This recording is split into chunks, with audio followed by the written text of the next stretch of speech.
Socks with Johnny, the humanoid. Say hello.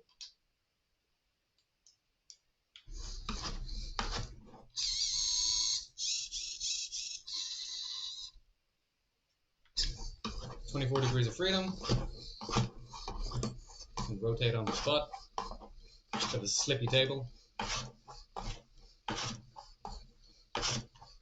And he's raring to go to pick up some socks. That's what we've been doing. And I'll tell you all about it. And also moving to clutter clearing, which is the next task. He's actually pretty good at picking up socks. He's picking up socks at an alarming rate. I'll put him on the ground beside the socks. And we can see in the other views here how he'll do at picking up those socks. But what I'd like to talk about before that is my public Notion page here, and do a little recap of the last 5 streams. So this is the 6th stream. First stream I unboxed him. Second stream I was running through all his actions, showing his degrees of freedom, showing the PlayStation controller, what you just saw right now, and many other things. Different functionality he came with the app from Highwonder. The third stream was soccer and sock picking, and the analogies between both. Fourth stream was simulation, just only kinematics and simulation. Fifth stream, I was actually getting to 70% sock picking accuracy in another video, but then it was up and down. It depends on many different factors. Even lighting can affect how well he picks up socks. But it's so good now that I've moved on to a harder task, which I'll tell you all about, called clutter clearing, which is actually probably useful for parents of children who leave lots of toys. The children leave lots of toys around, and you have to always put the toys back into a box or their specified place. But I wasn't too happy with this 5th twist stream. Maybe I was tired that day. Kind of still working out my style. And the content, and the purpose of these streams. I always have to keep reminding myself, even if not many people are watching. It's just I'm trying to program Johnny, and it kind of keeps me accountable. And every week I'll have something to demo with Johnny.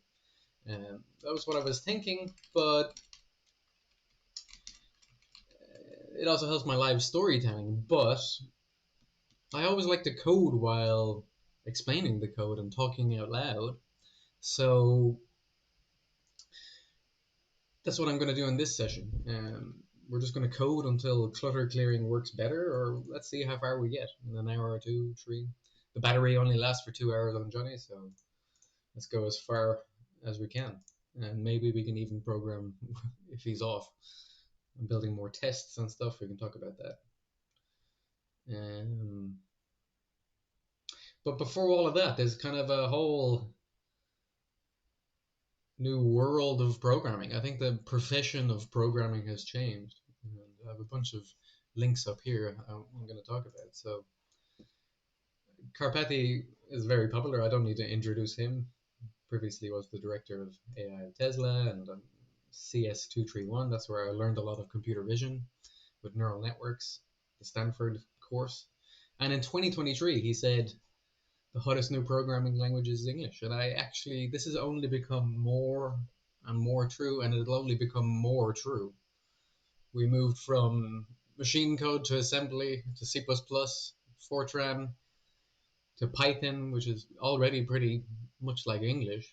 And then English is another level. But my opinion is that programming is the language of detail. So even if you're talking about where a button should be, a bit to the left, and what the button should do, and should it gray out once you've clicked it so you can't click it for another 5 seconds, doesn't matter what language it is. It's just the language of details. And you can specify those details in English or in Python or in HTML, JavaScript, assembly language. It's just how many letters do you have to type to tell the computer in much detail. And hopefully when it comes to English, you're saying the least amount of information. You're typing the least. But it's crazy how fast this field has moved. So that was in January 2023. So let's say 2 years ago. And this is like when GPT-3 was around, and like LLMs can perform in-context learning, can be programmed in the prompt with input-output examples.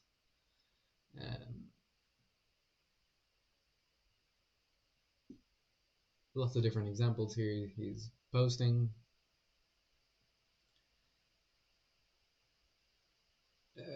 The world has kind of moved very fast since then. So let's see. He actually released another tweet on February 3rd, and he's now everyone's using this term because he's so popular.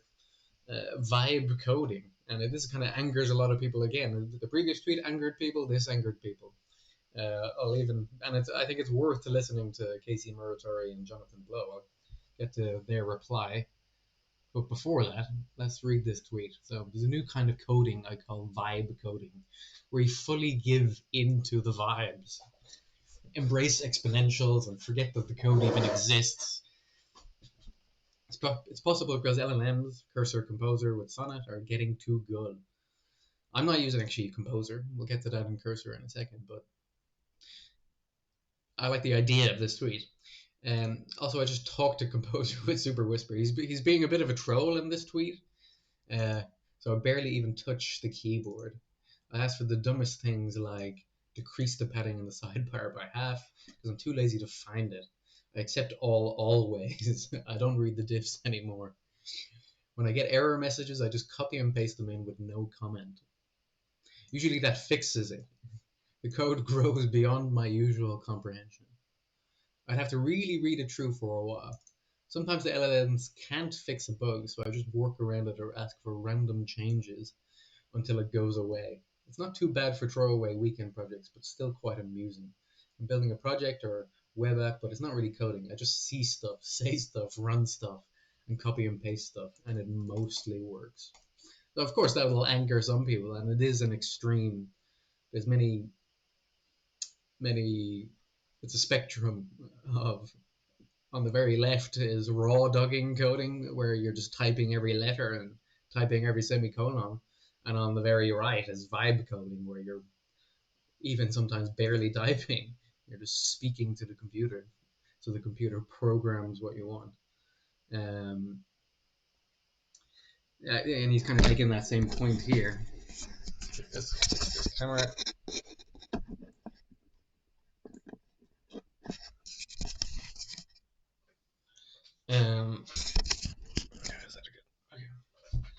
It's some kind of slider all the way on the left you've been programming as it existed 3 years ago. Let me fix this.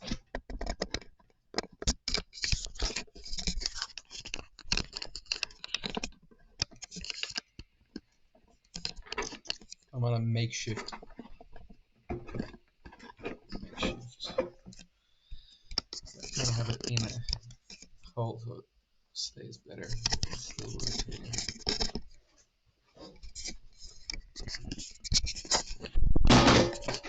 Oops.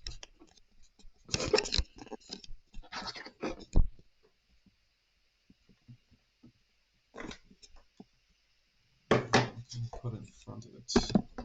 Sorry for the technical difficulties.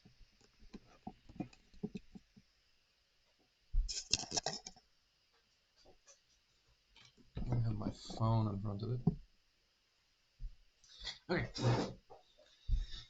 3 years ago, normal programming was typing all the letters bump bump bump into the keyboard. And all the way on the right you have vibe coding now, which is like just letting Claude, O3 Mini, DeepSeek do a lot of the work. And Cursor right now to me is the best IDE for this. It has a lot of bugs in my opinion, but still it's making me be more productive. And that's all that matters at the end. It's making me achieve bigger projects, attempt bigger things, and not be so scared and not be so lazy. Like, oh, that's gonna take so long to build. No, I just type. I used to write a lot of to-dos. I still do, But now sometimes those to-dos can go straight to the LLM to fix the problem. And I think vibe coding is, as he says, it hasn't reached its final form yet.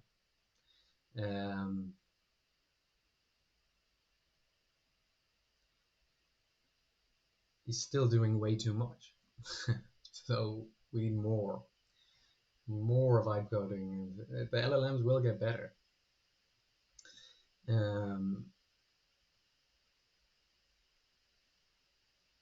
He's a Lex Friedman says he's a 3 on the 1 to 10 slider from non-vibe to vibe coding. I love this meme from that famous producer. Just feel the music, feel the code. But to actually get more specific, so SWE-bench was released in 2024, early, like a year ago. And some of the best results we were talking about then was like Devon and Claude 2. Devon was like, everyone lost their minds and thought software engineers wouldn't exist anymore.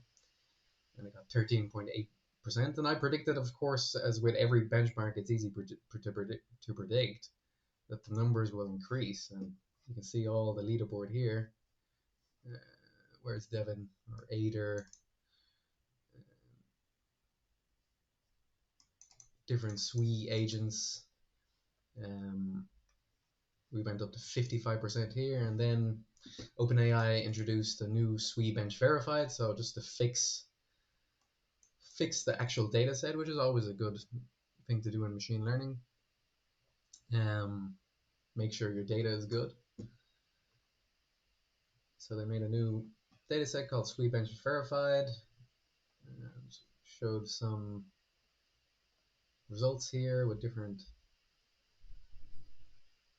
agents, 28%, 30%. And then O3 Mini was released in January, I think. When was this released? I don't like actually O3 Mini that much compared to DeepSeek, but we'll try it a bit today maybe. So this was released at the end of January, and you can see here already on Code Forces, another data set. We have like an ELO score similar to chess, and on SWE-bench Verified we're already up to like 49%. There's another live bench coding. Yeah, the LLMs will keep getting better, but also another point is they're very stupid, and you have to keep babysitting them. You get a prompt better, whatever it takes. But bit by bit, it's just making me faster. It's making engineers faster. We're achieving bigger and greater things. So that's vibe coding. Let's try some of it today. Maybe not a 10 on the scale. Let's try a bit of maybe 5 or 6 or 7. Let's see. I didn't show you Casey Muratori's Twitter. He's one of these ultra godlike programmers, and him and Jonathan Blow are often complaining about the state of software, and I think it won't get that much better. So like if you thought software was bad today, buckle up because it's about to get a whole lot worse. And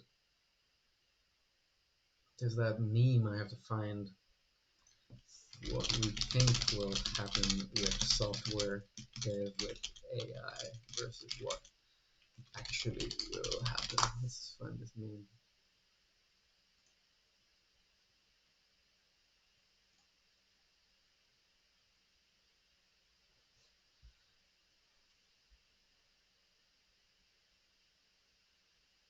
I haven't seen this one, but it's worth looking at.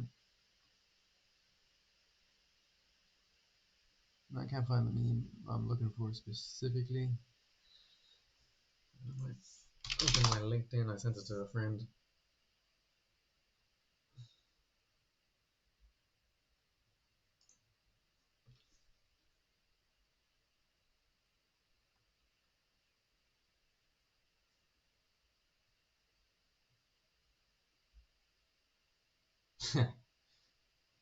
Commitstrip.com. Like a thing that's comprehensive enough to, you can't just say make me a product. make me a game. There's a lot of details to what kind of game product you want. Let's find this.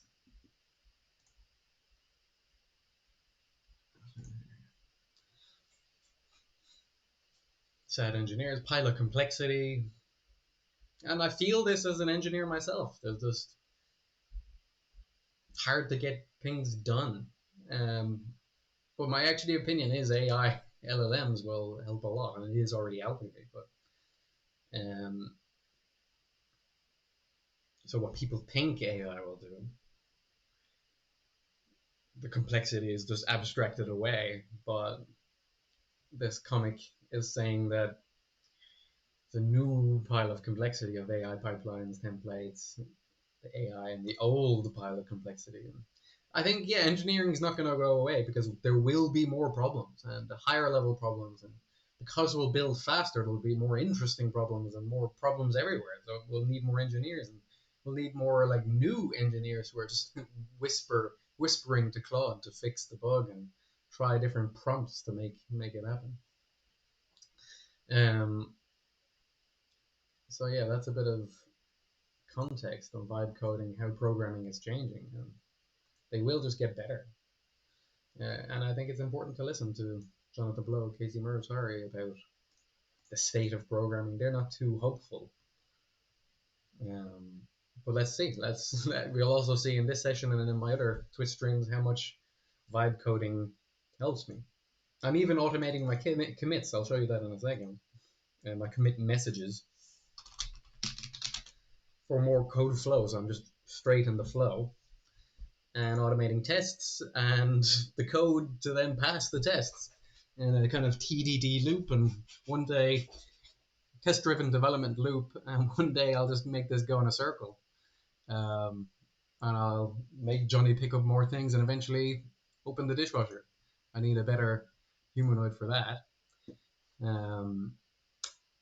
Cool, so let's talk clutter clearing. So I've been able to pick up objects, cubes, egg cups, socks, and I've been like dragging a rectangle over these objects. But I now want to bring all the objects on the ground, let's say 5 different types of objects, egg cups, socks, cubes, tissue wrapper, and I want to put them all in this red container that you kind of see here. The camera's almost falling as well.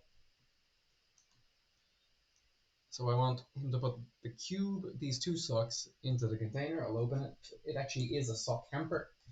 I was having lots of problems with only washing 1 sock, so my solution was to put only the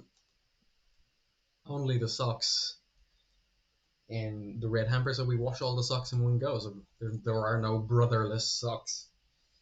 So, and we can break apart this problem into many different stages of like finding the socks, picking up the socks, approaching the socks, finding the container, walking to the container, dropping in the container. It's quite complicated. And one way to do this is state machines. So that's typically what I've done with most of the software in robotics I've used. And state machines would typically be like, let's do an example. Like if you're an oven, is a if oven on, then you'll go and if cur temperature, and of course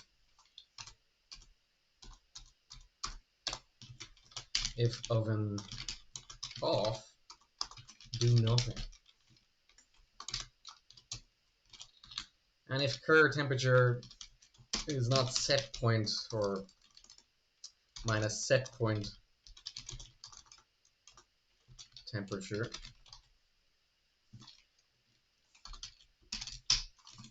absolute or something,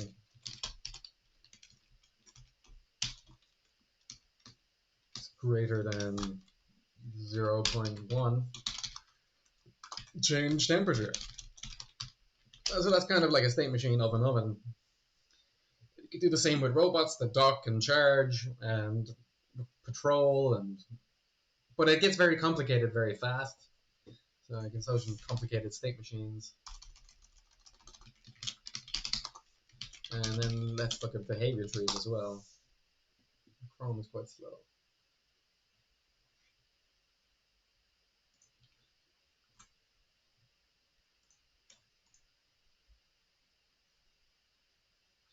Yeah, these are the classic examples.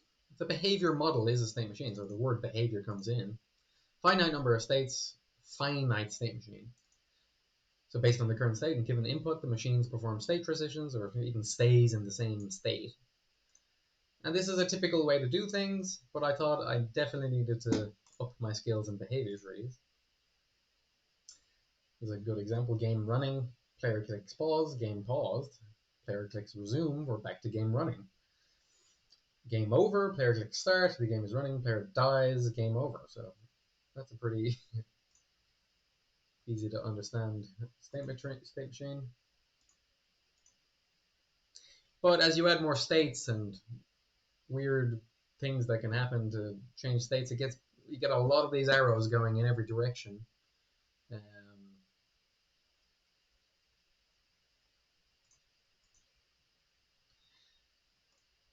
And it gets a bit complicated. So I thought an alternative to state machines is behavior trees. And you read them from top to down, left to right.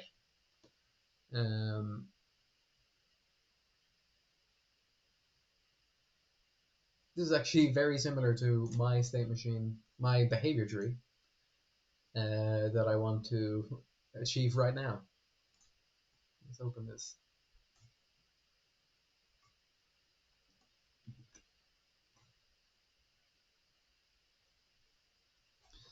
So top of the tree, actually don't fully know this terminology, these different arrows, but the question marks are conditionals. If object position is retrieved, first get that. Then we go down, we search on the floor, search in the drawer, search in the closet. We find it, then we go try to grasp it. One hand grasp versus two hand grasp. So you're just always going from top to down. And it's very modular. Whereas with a state machine, I would be writing a lot of code, different kind of if statements. It enables more complexity, I would say. So I'm learning behavior trees, and it's a great thing for me to learn. Important. So how do I describe it? Again, behavior tree, top to down, left to right. More modular, enables more complexity. And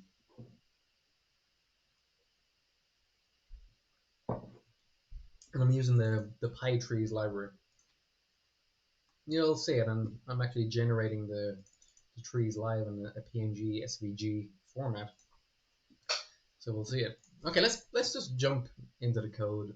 We might jump back to this Notion page a few times, but I want to just get this finding the container to work. I want drop object to work. I want approach object to work. I want grasp. Ideally, in this session, it would be nice if the battery doesn't run out.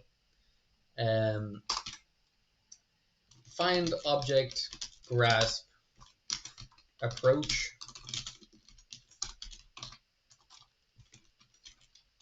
grasp, find container, approach, drop. That would be a nice goal to get to.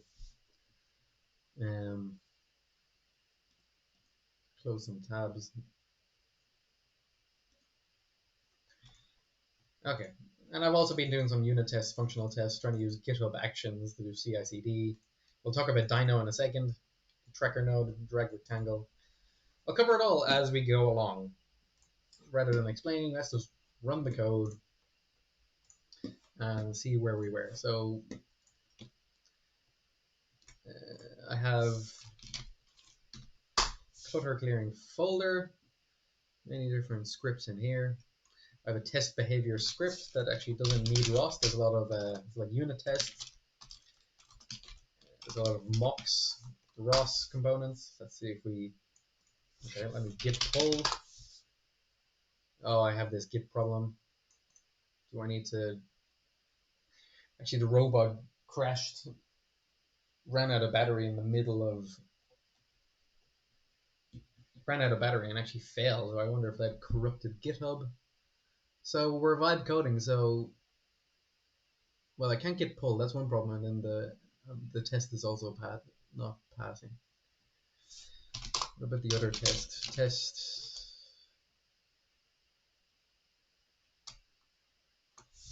Well, let's ask Claude. I always click plus, it opens a composer. I don't want a composer, I want a chat. A chat, please. I'll just press Control L.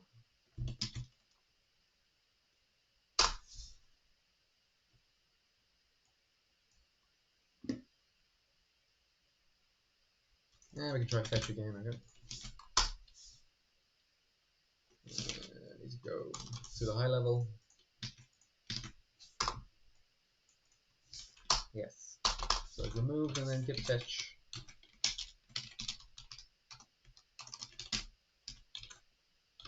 No, minus is needed. Does not point to a valid object. Index failed. And we just copy and paste.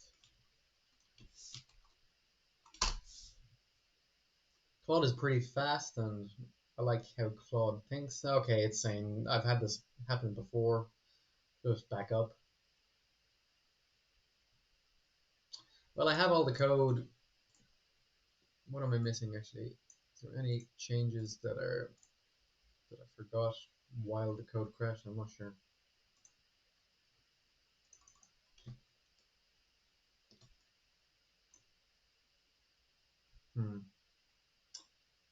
Okay, sadly we just have to fix Git in this session.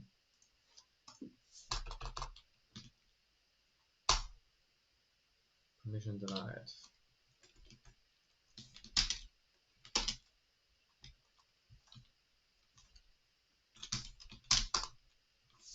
Okay, we've removed Git init, and now Git add remote origin for my AI next branch. AI next.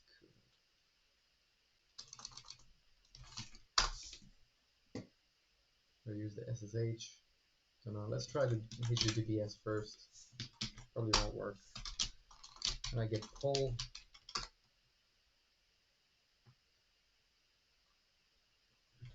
Okay, let's use the SSH version. See how many commits I have. 762 commits. We're getting a bit messy. What I was working on yesterday is this Python tests are actually passing on each commit. Code coverage is still unknown. Just trying to learn how to do all of that. Be a proper engineer.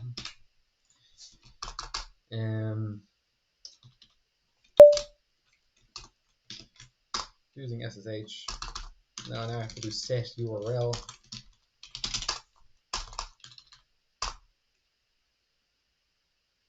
Okay, pull is working.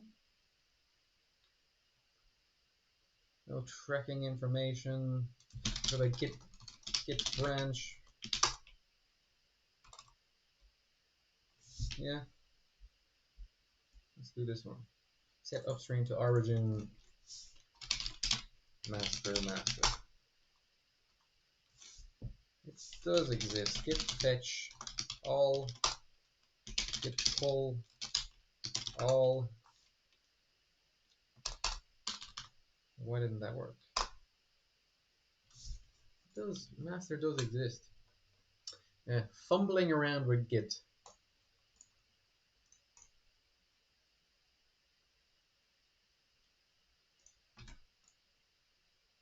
What is it called here?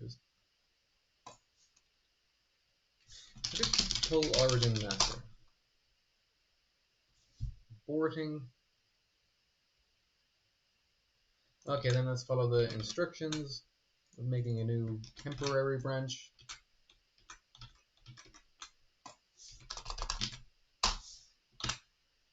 Git add everything, why not? Git. Before that, what git status? What do we have? A lot of things. I don't know if we lost anything. Git commit. Okay. Git fetch origin. Git checkout master.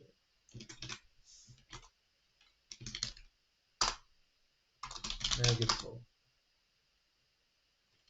Log.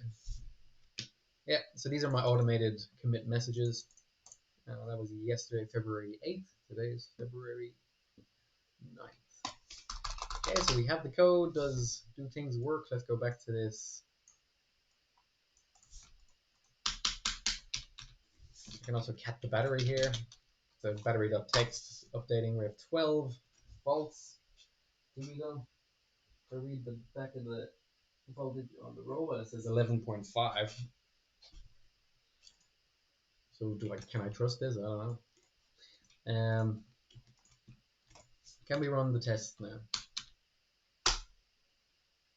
Okay, now the tests are passing, so we just got the latest code. 6 tests passed. I love this green writing. These are more like unit tests. Okay, we're back to coding. Sorry for the git fumbling. And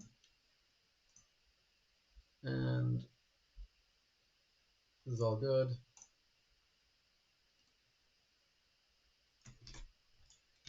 Let's see. Test behaviors. So we're barely reading the code. It's just we're testing lots of different behaviors, and we're mocking time. We're mocking a lot of different imports. Mocking Ross, mocking the blackboard of PyTrees, mocking testing find container, very specific behavior in this whole tree. Let's show you this tree that I planned for this robot. So root node, we have sensor updates, we have update the head transform. I've changed like all the previous code from the previous streams to be able to be more in this behavior tree format. So we update the head transform, we track objects, we're moving top to down, left to right. So then we go back up here, initialize the robot, repeat until container full. Object handling, first we try to approach the object, verify approach. I might just like comment that out for now. We can verify later with GPT-4 vision, maybe. We try to attempt to grasp, verify grasp. Find the container. Well, if the grasp failed, we can like try different grasps, but we're not going to do any of that today. Pretty much I just want to approach, grasp, find the container, navigate the container, and then deposit, drop the object in the container. Let's see how far we get with the battery. We have a time limit deadline. But that's why I was building all these tests as well, so I can develop while the robot is charging. Cool, so we have unit tests. Let's try a functional test, which is much more relevant for what we need. So like test find container functional. Let's see, and I'm going to run on my local machine, Orviz AI Next, which is a bash alias for starting many different things. So one is the drag rectangle script, where I can specify press W to walk. Another is opens Orviz here. See the robot. And we'll see the debug tracking here. And I'm actually running a Flask server with the Dino V2 computer vision model. I'll explain that in a bit, but pretty much it finds any object you desire. It's a pretty awesome computer vision model that's running on my laptop on AMD Radeon, so it takes like 10 seconds or 7 seconds, but we still get a result. I'm running the drag rectangle node here, we see here, and a tracker node, which runs CSRT OpenCV tracker. And that's Orviz up there. Okay, so let's test find container functional.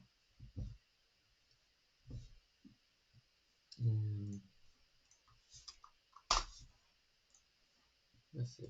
Behavior setup returned false. Amazing. So we're vibe coding. Let's fix why this could be working yesterday, so new tests are failing. And I would actually probably maybe use DeepSeek, but let's just first see if Claude can get it.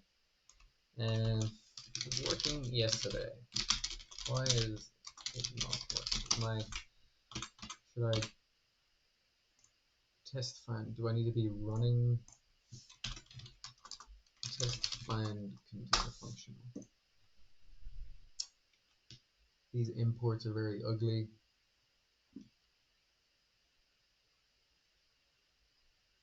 I don't see anything wrong. So I have this script to just only test the find container part of the. Like I'm only testing this behavior node, this state even. Yeah, I'm not really fully sure. So Claude is pretty fast at replying. I always try to do something else while they're replying, but Claude is pretty fast. Suggesting some debugging, fine. Okay, why not add some debugging? Click apply. Press Control Enter to accept. Let's run again. Get some more details. Again, I have to copy and paste in tmux. I'm not barely even reading what Claude is saying, but I press Control Enter here to give the entire code base the context.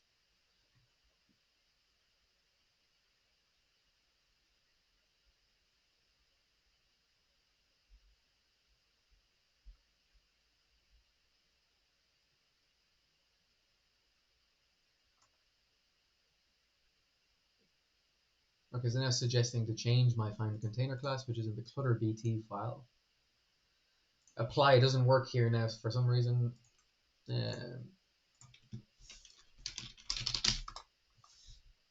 Which is annoying, so I have to copy and paste. Setup. There is no setup function.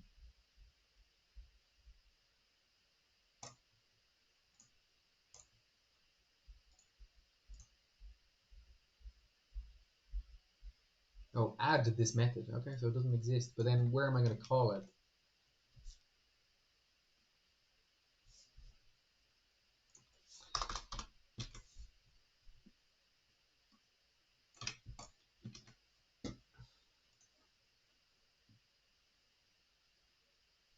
So maybe you guys can't see too well, so I'll make my screens a bit smaller.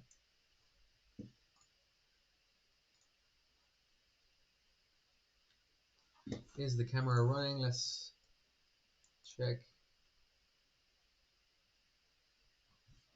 Double check. Yeah, the camera is definitely running because we see it in the drag rectangle script.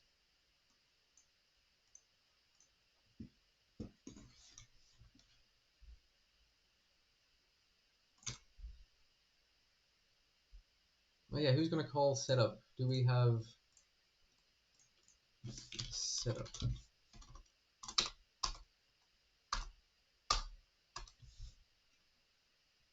I'll mention setup is not called anyway.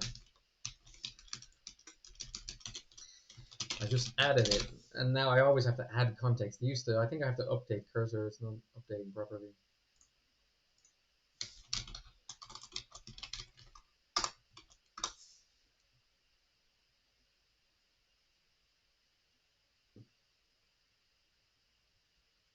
Oh, automatically called.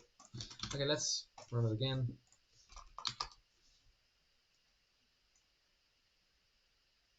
Checking for camera topic, starting container search behavior is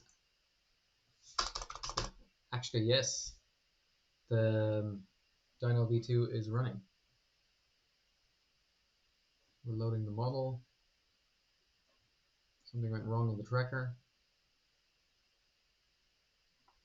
There's something went very wrong there. Let's check the Dino V2. So there's another repo I have for running the flask container. You can see lots of previous images. So red container. I'm looking for a red container. 0.94. And actually using the confidence, I was actually able to like, I found other containers. Let's see where, like these are not red containers, but they have a lower confidence, 0.58. So, and you can see the red container actually has a much higher confidence. So this is the Dino v2 model that I'm running in this Flask app. And it's the grounding Dino repo. Can't help ordering these imports when I see them. I always separate them by what is default, what comes with Python, what needs to be installed, what is like in the local repo. Cool. So the container definitely ran 9th of February, 11:29. That was that. Then why did the tracker fail? I don't fully understand. So let's debug. But at least things are running. Tracker didn't work. Let's restart the tracker and try again. Successfully canned container. Maybe it was a success. And Dino response here. Let's run it again, but then maybe the tracker fails because it's just only running find container and we're not tracking. Let's ask Claude.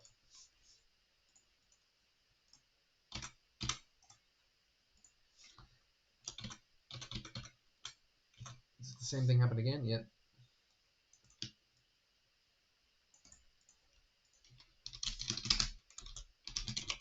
Tracker node fails with, but maybe we aren't running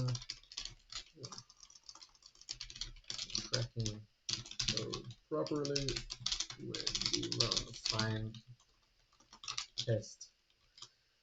Thought the container functional, so this is fine. Maybe this is a bit of a harder challenge, so we can ask DeepSeek. In the meantime, since that generally works, let's run even a harder test. So that's test find container. Now I want to run test find and go drop in container workflow. I'll restart the tracker just in case. Any error in a callback is not good.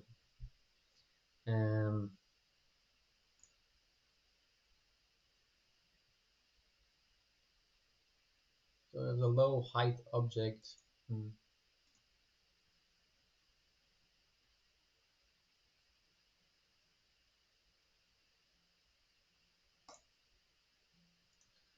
I'll do what Claude says. I don't like when they remove some of the things I need here, but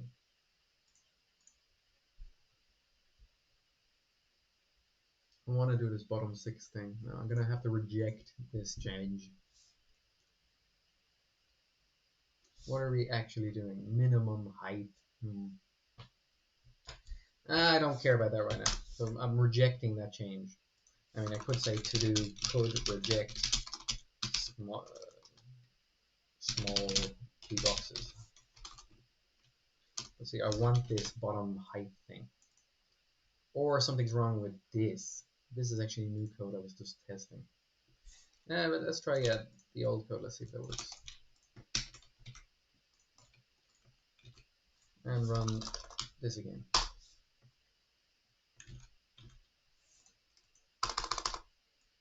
So this is Dino here. Here's the tracker. Again, too small a bbox or something. The box is in normalized coordinates here.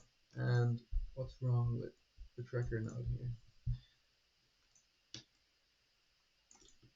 Oh, the 0 height here.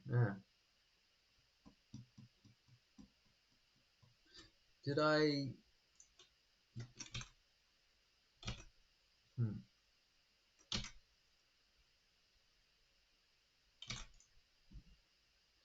This is not really helping me solve the problem. It's definitely not a container. I know the container is bigger. So dyno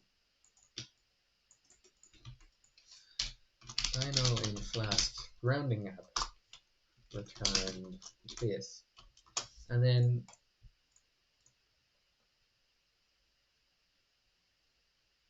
we multiply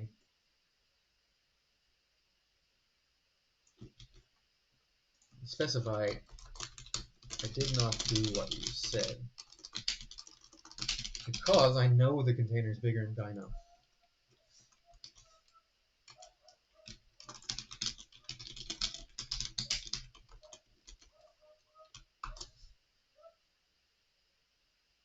Not 0.5, I prefer 0.7 here. What I was showing you earlier. I can just tell Claude in with Control K here. Print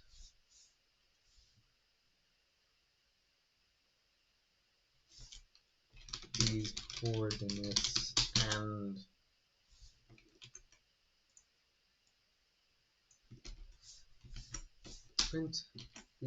and bbox with height. So I don't need to do that there. You can run the code again. Will it still crash? It will still crash, but will it still crash because we've already crashed? Let's see. Printed bbox coordinates.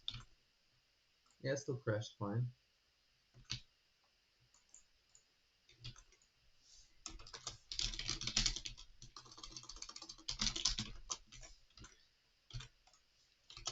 Bigger question is why.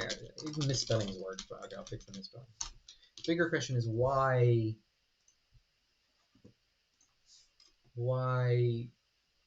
is the height 0? And we printed the coordinates here. So I think it's just the code I was trying to do.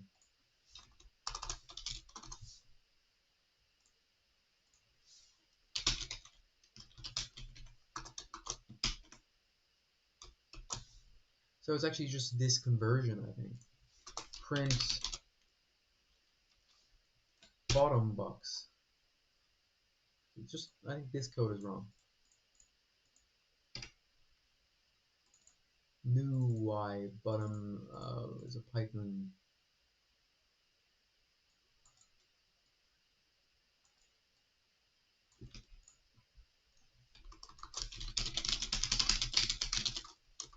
Maybe the problem is just this bottom. Let's run it again.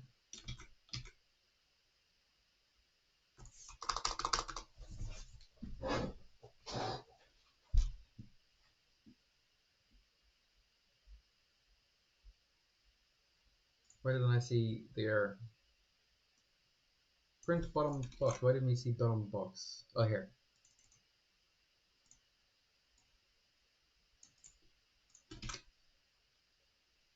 No, it's just this format, I think. X, Y, width, and height.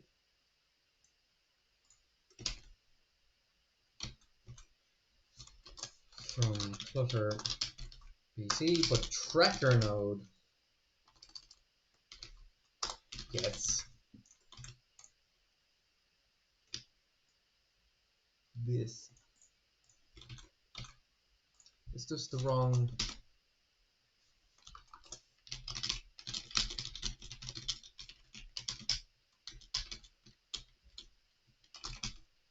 Ah, this is like int of this bottom height. Let's print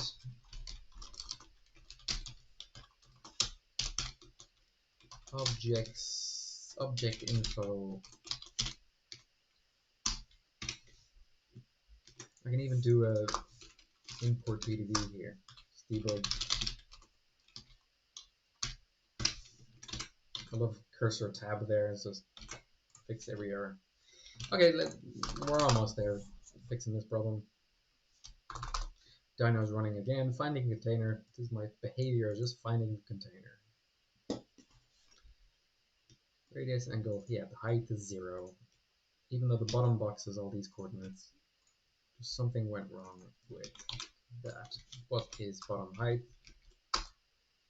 Yeah, 0.616. So just this code is completely wrong. The height is 1. Well, that's also wrong.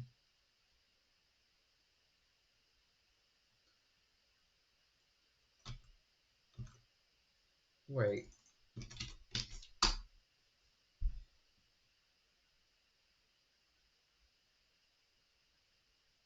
Well, actually, y1 and y2 are actually off by 1. So then something's wrong with y1 and y2. But my container definitely is large enough here, so something went wrong in the y1, y2 calculation. So image height. Well, first just get the box. What's the box?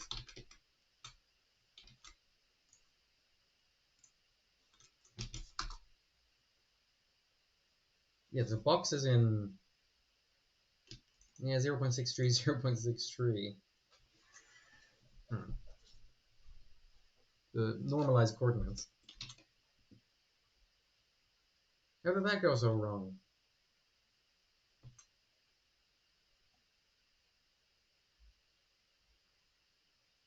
Now I have to read the Flask code. What went wrong with the boxes list? And just to make sure, out of the 0.63, 0.631.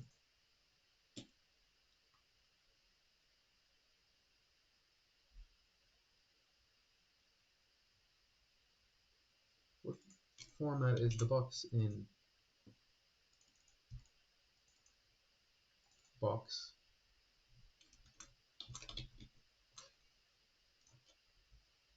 Detected objects for I box score phrase. Box score phrase. And the box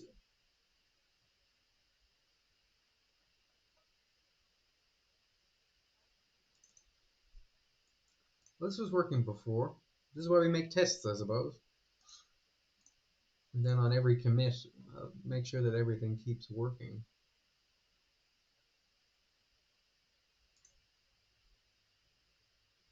Y, so the Y coordinates of there's many different formats for bboxes, but usually x1 and x1 and y1 is the top left corner, and then x2 and y2 would be the bottom left corner. Now I have to just debug actual output. So the annotation is fine.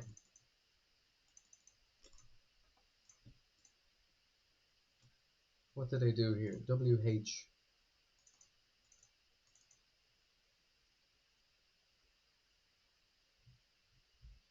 box convert.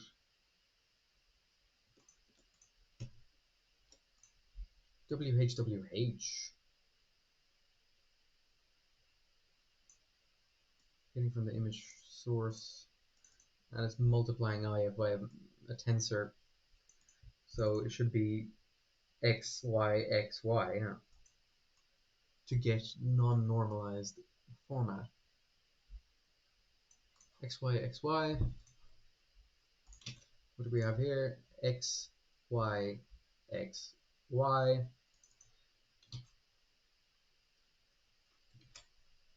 W, H, W, H, W, H. Let's double check the image with an eye. Yeah.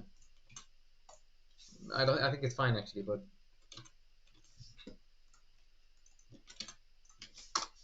image width is 640, yes, and image height is 480. Now something went really wrong with all of this.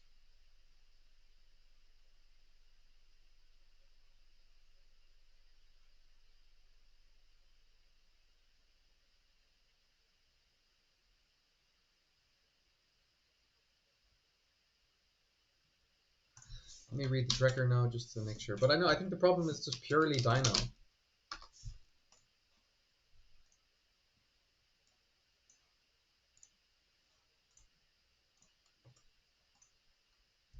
Problem is purely dyno. Public extract result. What are we sending here to object info tracker pub to object slash pixel chords. Pixel chords. So the callback is rect callback. We're getting in from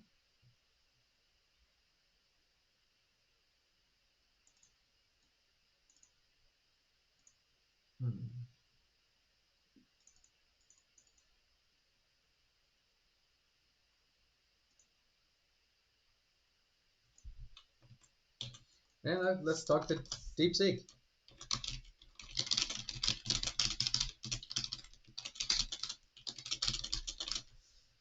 The flaw is that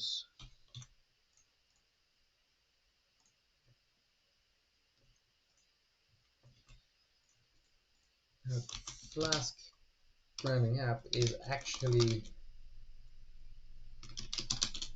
annotating the image properly with a very large height, but the height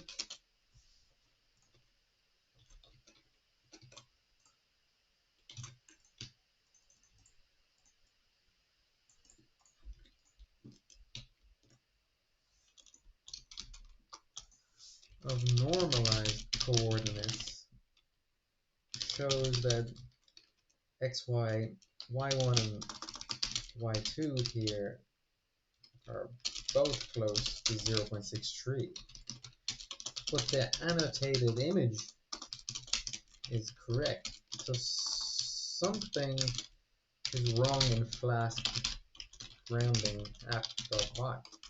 In the meantime, while it's thinking, I might press Control Enter because there's too many different pieces of code. No, I won't. I'll just press Enter. Let's see if I changed anything in the Flask grounding app in my commits. How do I check the history?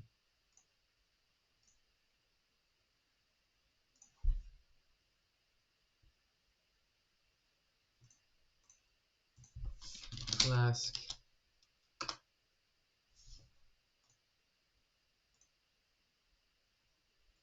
Nothing changed in there.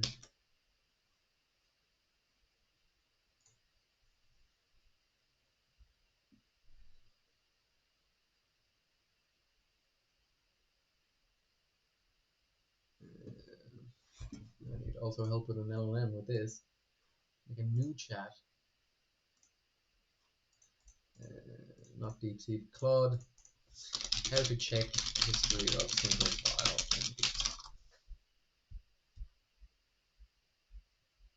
Of course I can use git log. I don't know how to do it in VS Code.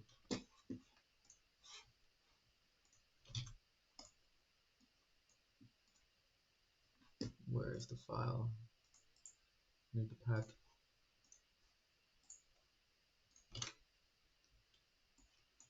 Git log.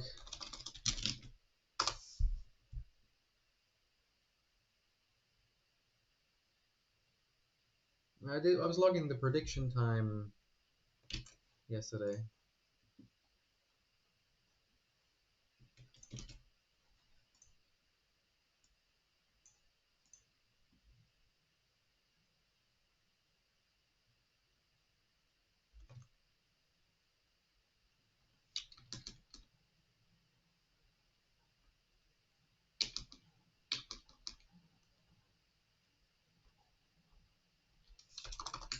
That doesn't look like it's only.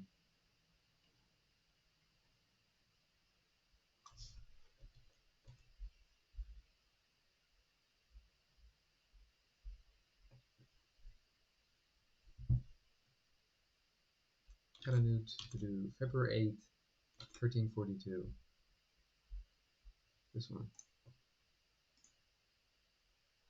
I'm timing the prediction, shouldn't affect. The boxes. And then what about this commit? February 8th, 10:33.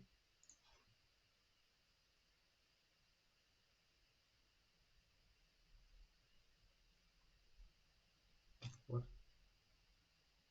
10:33. I don't see a commit here.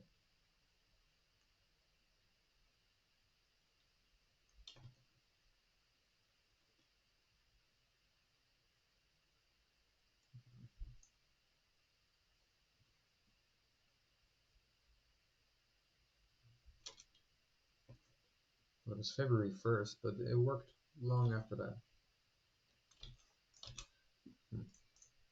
Does this show, this repo, show any differences here? No, because I'm copying and pasting the file.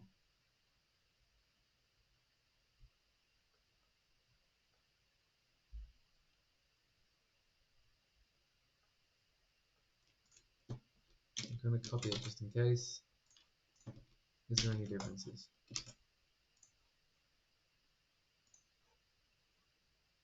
I ordered the imports. Yes.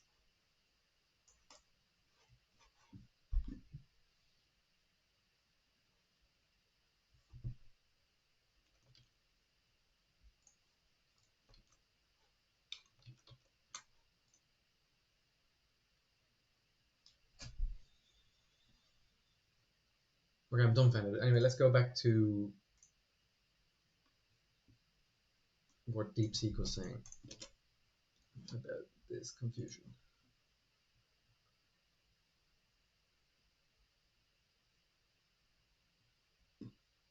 Yeah, it's thinking it's the bottom height thing, but no, that's not what I'm worried about. You're stupid.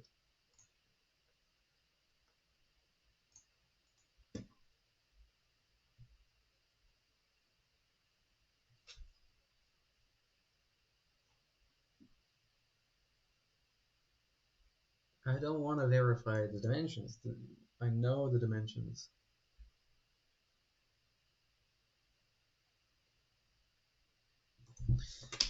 No capitals. I don't want to verify the dimensions. I know that the flask is correctly annotating and saving the image. Annotating and saving the image, but normalized coordinates are wrong somehow. How can this be possible? Maybe this code changed recently. Yeah, what if this code? What if it's not? Yeah, let me just double check.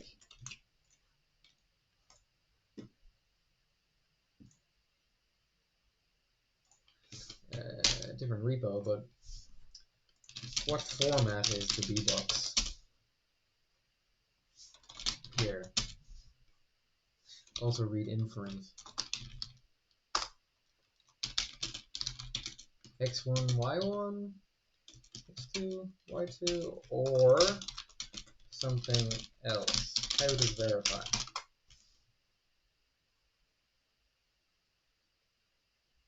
Center X. Holy crap, okay. Yeah, there we go.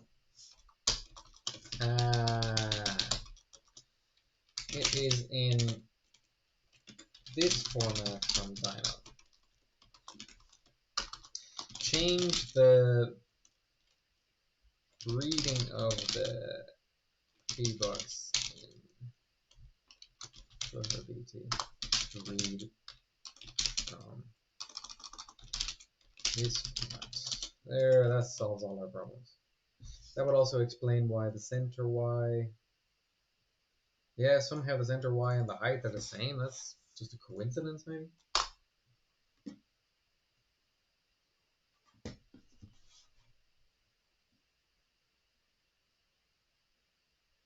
Ah, yes, of course. Once I tell you, you stupid LLM.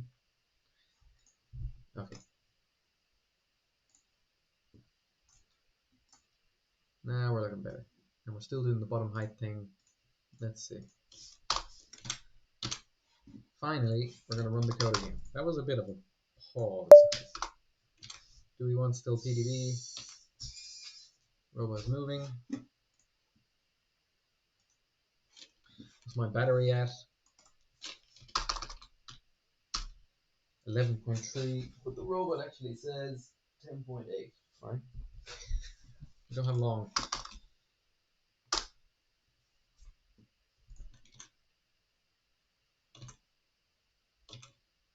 Let's see, starting prediction. Red container. And now we're in a breakpoint. The bottom bbox is 0. That's a bit worrying. Well, it was very much to the left, I suppose. It's not going to work, is it? X10.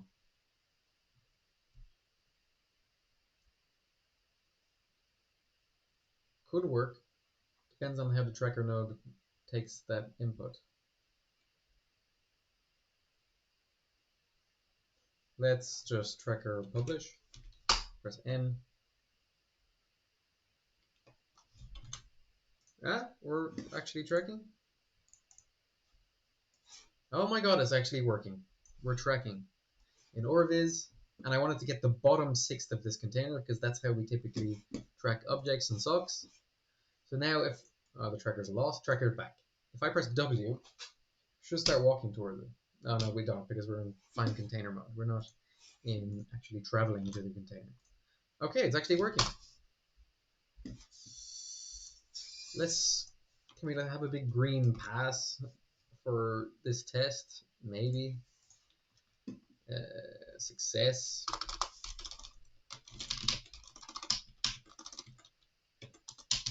For functional tests, can we have a green pass? Like in PyTest, unit test? I don't know. Let's just run it again without the breakpoint.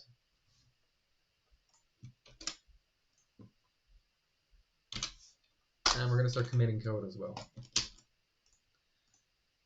And I don't commit code. I make LLMs do that. So first, remember I reordered the imports here. So then now I'm going to go here. And I just type OCO for open commit. OCO, you can do yes or there's OCO, open commit.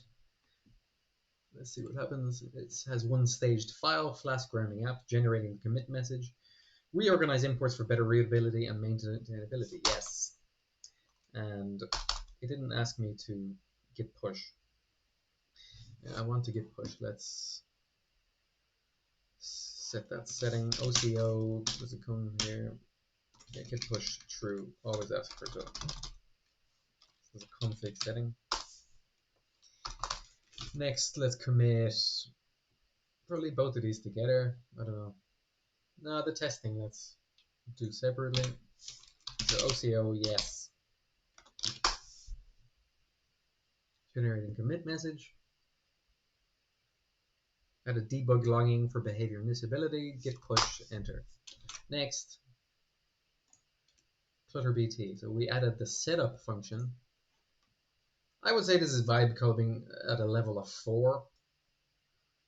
So mostly understanding what's happening. And let's see if it's actually good at understanding this bbox dimension and setup. Let's see. Let's go. Yes.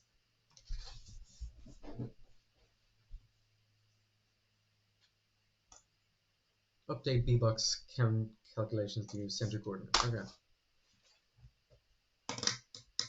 So we're working. Let's do a more proper test of not just finding the container, but let's also test find and go drop in containers. Not just find, given this, not just find container here, but I want to go find the container and navigate to container and deposit to container. Given that bbox we were following down there of the bottom of the container. Still seems a bit strange, this width. The width doesn't seem right. Let's double check that. The last container. Yeah, if it uses the width here, yeah, it's not taking the full width. Something's wrong with the width, maybe.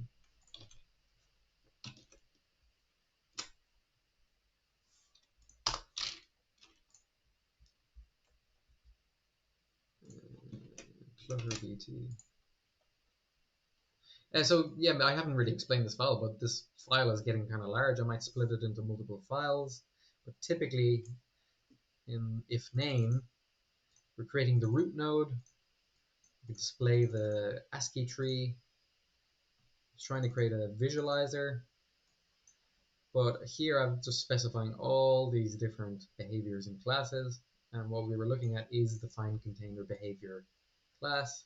They're all inheriting from behavior base. Where's that? Here. There's a blackboard to share variables across all behaviors.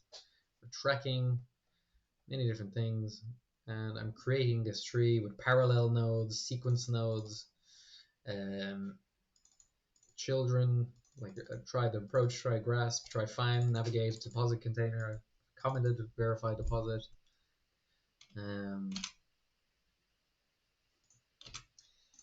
Yeah, so where was I? Test and find container. Right, I need a toilet break. Right back.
Back.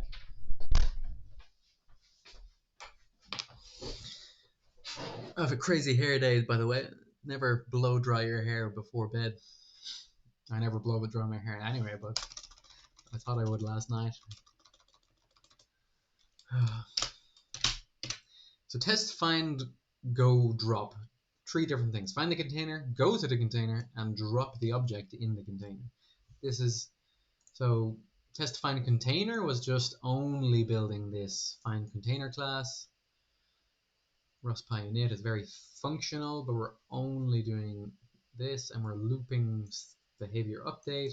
We're using the PyTrees library always. I couldn't get PyTrees Rust working, or when I did, it wouldn't work in Noetic. It would downgrade PyTrees from 2.2.3 to 0.6, and that's unforgivable. We're waiting for lots of services, and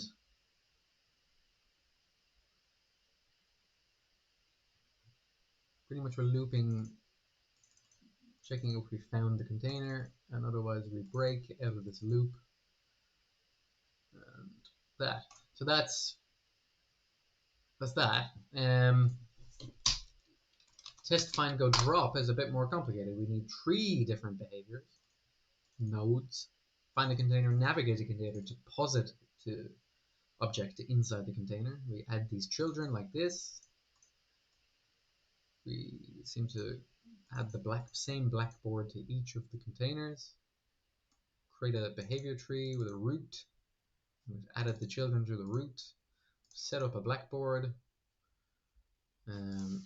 reorder these imports,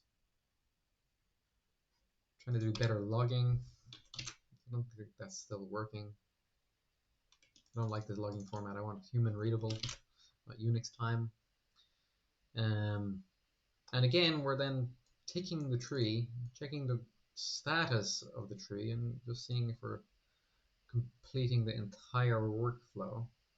I'm going to rename this file because it's actually functional. I want to just really emphasize that. This is a functional test. I don't really like workflow. Let's just rename to functional. My rename is not working. Wow. I cannot rename. That's crazy. I think I need to close some Chrome tabs. HTOP. Yeah, a lot of RAM is being used. Let's close some Chrome tabs. On the left hand side.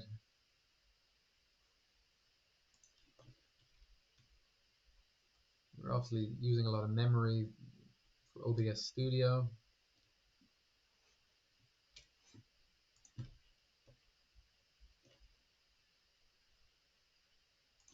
Even to close the tab is slow.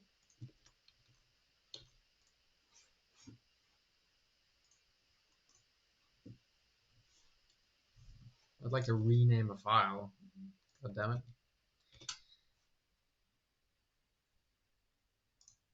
Yeah, let's see.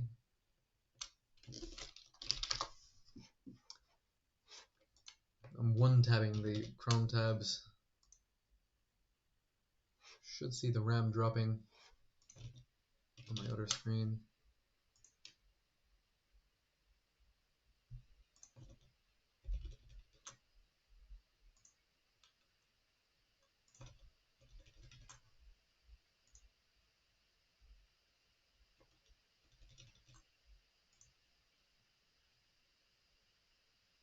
Using a lot of swap memory, that's not good.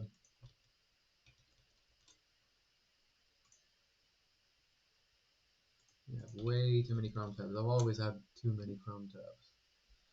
Keep these open. This is for the stream.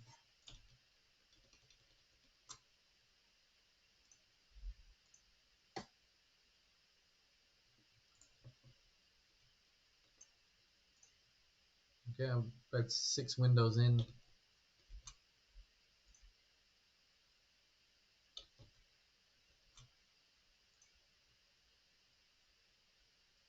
Getting there. 10.9 gigs RAM. 10.7. Could be getting faster.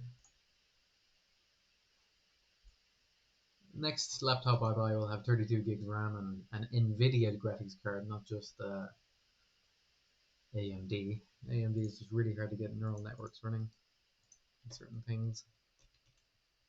Even DaVinci Resolve I can't run on Ubuntu because I have AMD. Okay, I've closed a lot of Chrome tabs. 10.1 gigs RAM. Can I now rename my goddamn file? No. Can I maybe reopen cursor?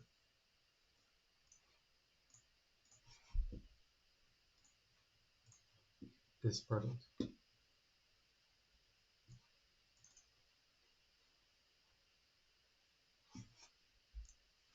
These are just the tiny annoyances of being an engineer. The little things don't work. It's mostly my fault.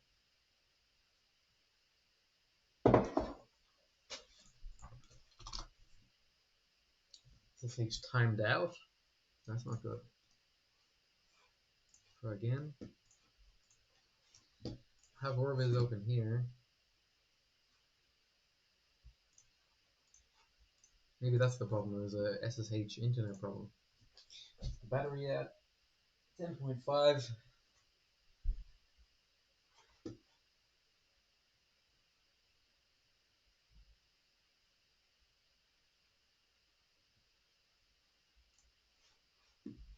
Turn off Orviz. Maybe my internet of the stream is even bad.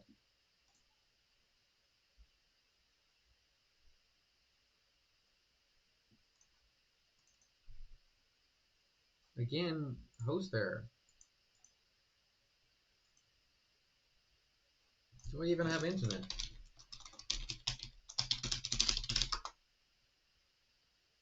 No?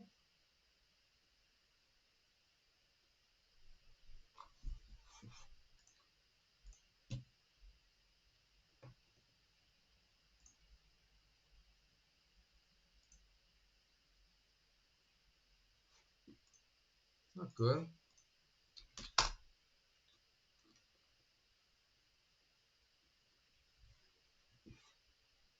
It's not fun. Yeah, I barely can open pages.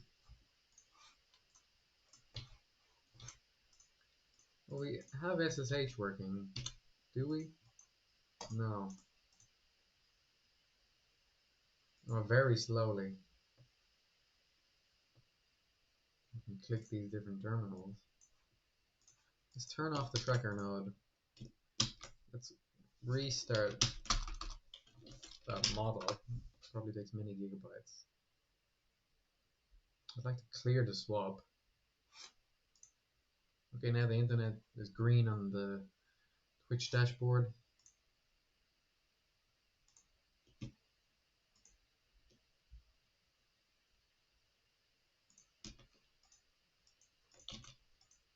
Is it faster to click? Usually how I measure internet speed is by clicking, and is it instant? Seems a bit better now. And we can try load cursor again.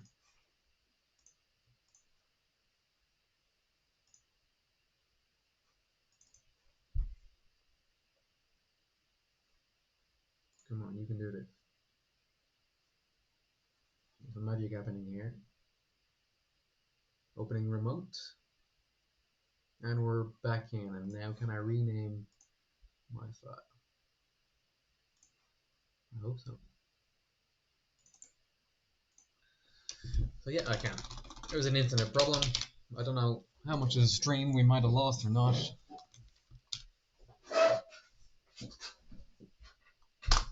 So I've renamed. Don't want to lose any code, so I'm just gonna reordered imports, and the name should be renamed.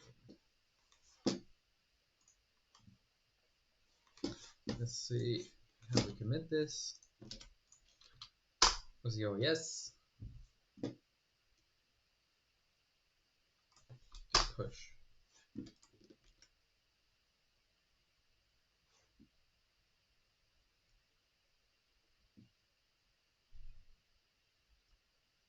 Fine. Rename the file. Add functional test. Okay. So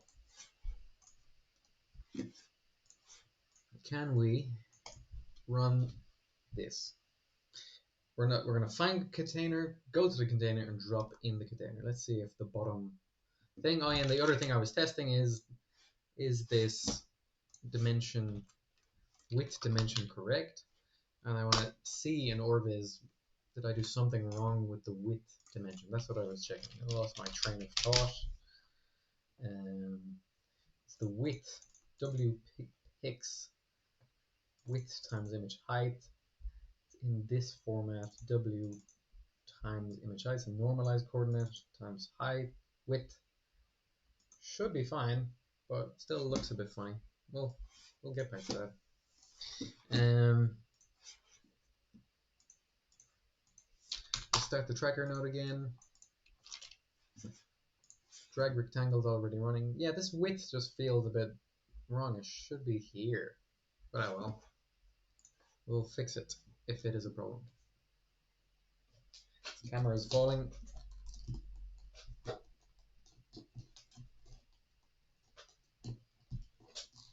Put it in a better place.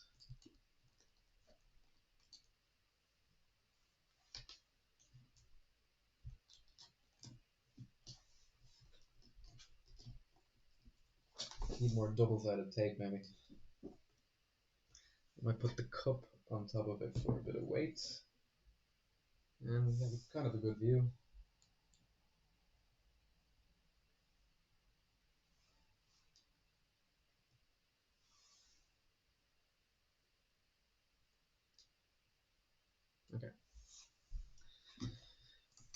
running all the code and restarting the Flask grounding app. Takes a bit of time to load the model.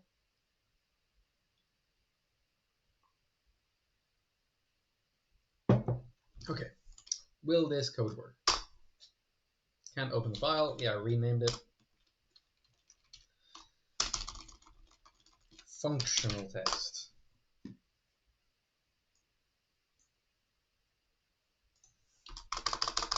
We're getting detection.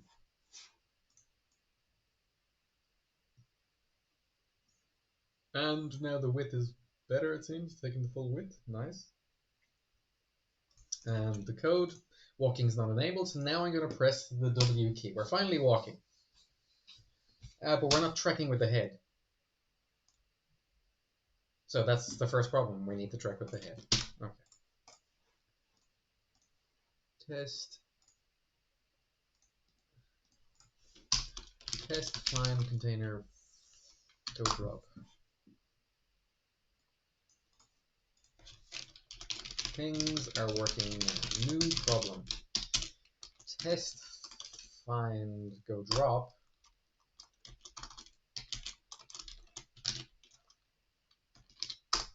Should also be tracking the container similar and with update head transform similar to what we do in Clutter BT.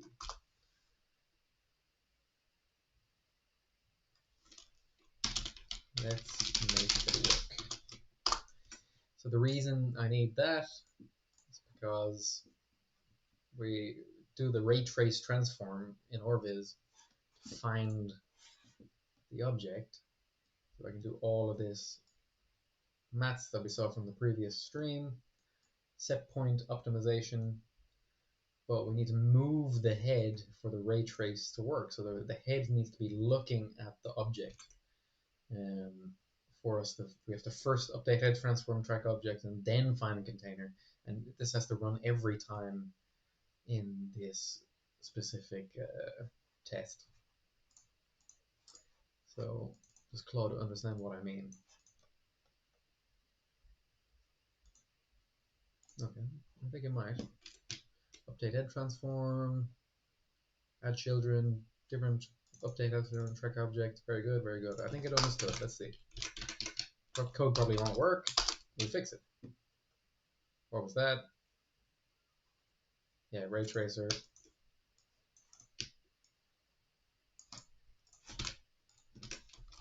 Almost.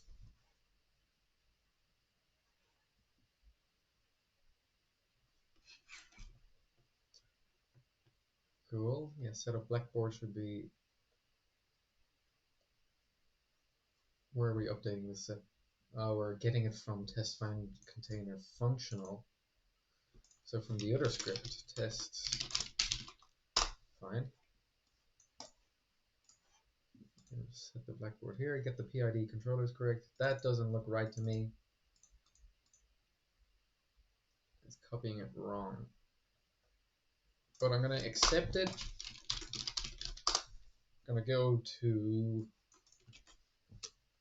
this code here.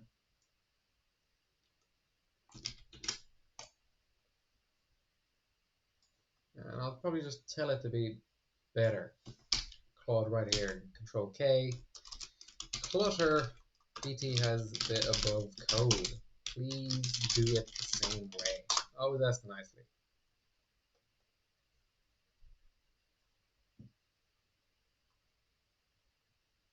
Need to import PID, it seems. How do we do it here?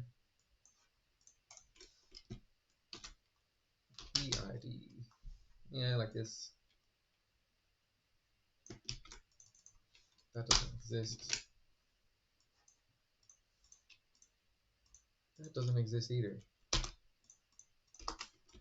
don't know how it got confused. LLMs are stupid. Being over that. But they're getting smarter. And I direct them, manage them for me to get more done.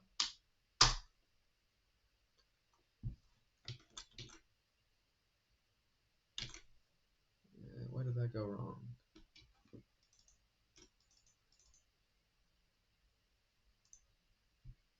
This worked before. Oh yeah, let's see how it works in here.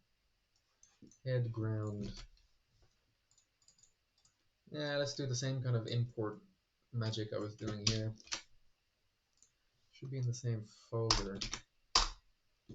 Import OS.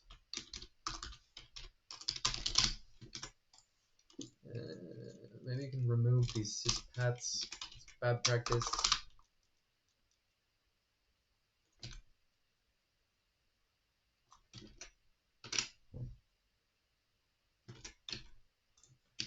In line 7 of test find go drop, so import setup black forward wait for services, and then in that script, test find container functional. Let's ask Claude now. I've almost fixed it myself, so more vibe coding.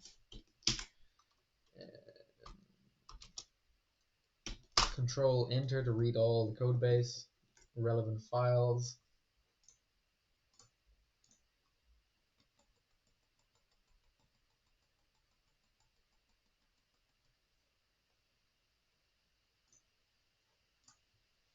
Oh,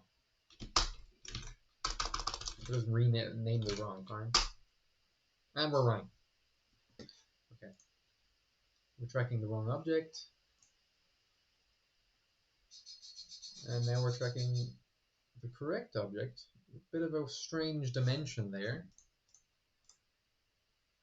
Oh, something's wrong here. I want to enable things correctly.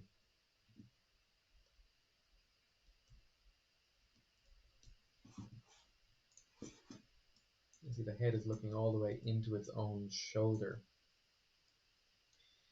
I want to reset the head position at the beginning. Can we reset head position in the beginning?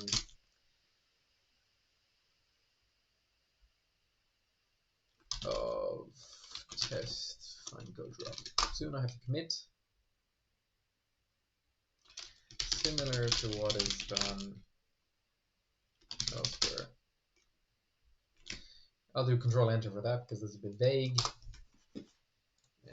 In the meantime, I can reset the tracker. Reset this script.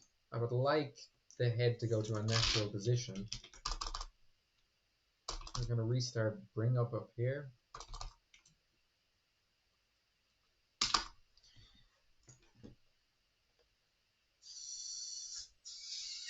It's still doing stupid things, maybe. Let's see.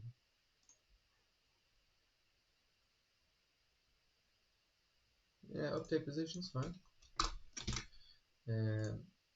Is the camera working? I'm not sure.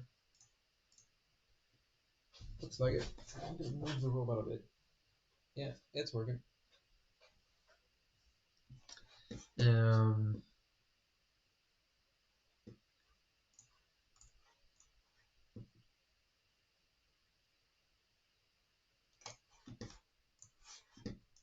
Camera's kind of working. Being restarted sometimes. I always have this problem. We had it in the last stream. I had to keep resetting the camera. Unplugging, reboot can help sometimes. Let's run the code again. Starting a prediction. How long does it take, by the way? I started printing that. 6.7 seconds for the prediction. Okay, we're tracking the bottom of the container. And you can see here we're tracking. Now if I press W, we're walking towards it and we keep tracking. It's pretty shaky. What went wrong? Why are we not walking? Oh, we're finished the tree. Okay, so then it finished too early, but that was almost good. We're depositing the object, but we didn't actually deposit.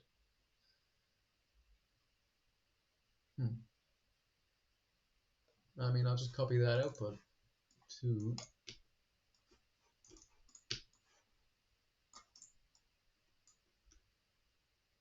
distances. Target horizontal distance should be 2 centimeters. I'm going to commit soon. This time I'm going to use DeepSeek to give it a bit more time.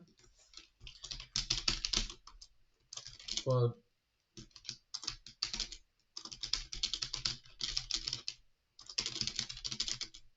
go to container for longer. Why did this happen? Should give it more context maybe.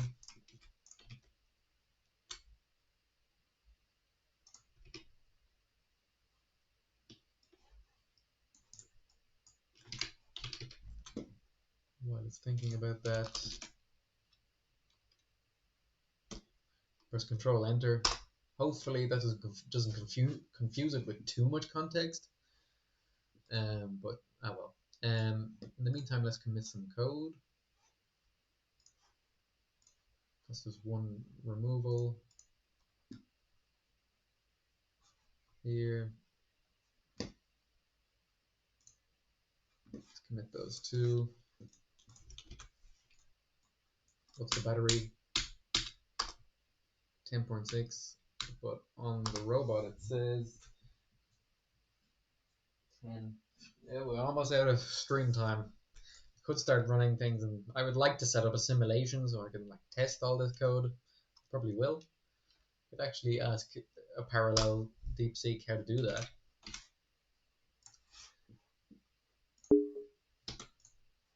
More code. I like that my commits are automated at least. Enhance container workflow test by adding sensor updates. Change root node to parallel. Tracking the main sequence behaviors. Cool. Okay, let's go back to Claude. It's thinking. I like this chain of thought thinking, but it's actually showing us its full chain of thought. O3 mini doesn't really do that. Target forward distance of 0.4. Who did that? Navigate to container. That is completely wrong. It should be 0. Yeah, I thought 20 centimeters. Okay, so maybe that was the problem. We can see here target distance 0.39.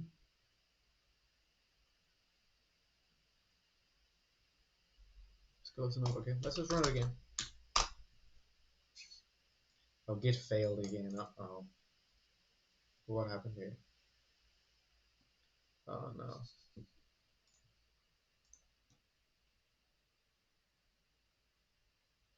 Failed to generate commit message. Log. Okay. Anyway, I'm not going to worry about git for a second. What happened here? Let me just try OCS yes again.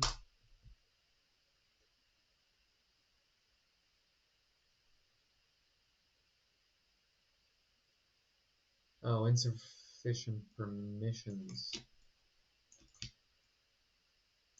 Have to fix git again.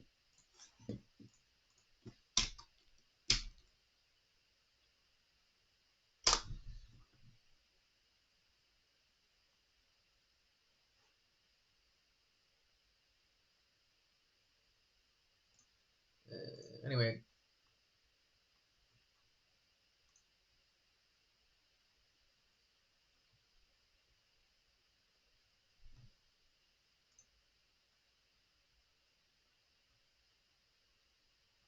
Where were we?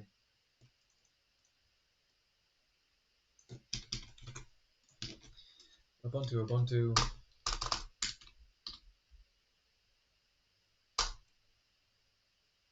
Couldn't even commit. Okay, we're done. I fixed it. Setting the Linux permissions. I don't know why it changes all the time. We're in a Docker container. Anyway, we're running the code. It's waiting to walk.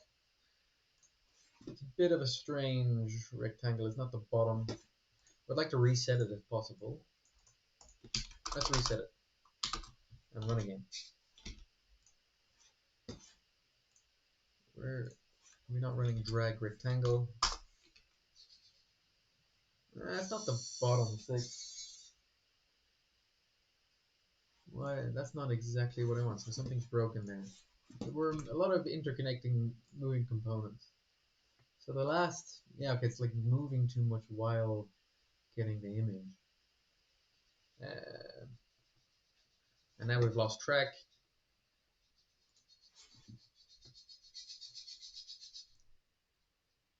Head is going a bit crazy. Okay, we gotta fix this motion blur problem, really.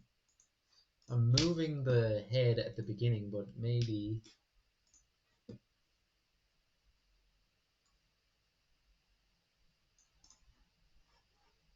feel like I lost one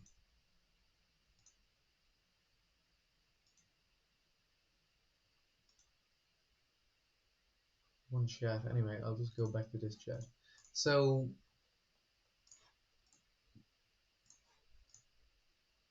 yeah, maybe like here I would like to sleep 3 seconds. Import time here.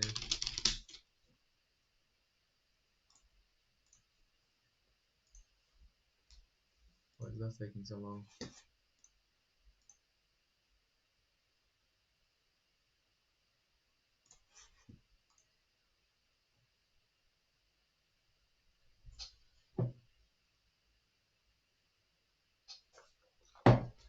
Okay, I'll turn Orvis off again. I think that could be affecting my internet. And turn off drag rectangle.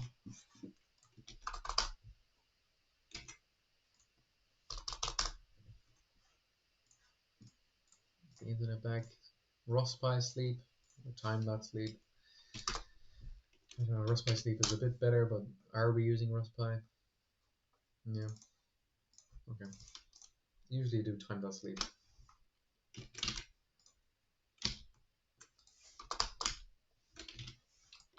Load and drag rectangle. Is my bit rate better? Yeah, kind of. I want the head to reset and then we wait 3 seconds. Okay, the head kind of reset. Entering track object. Now we should get a non-motion blur image. A lot of different terminals and cursors. Okay, so very clean image here.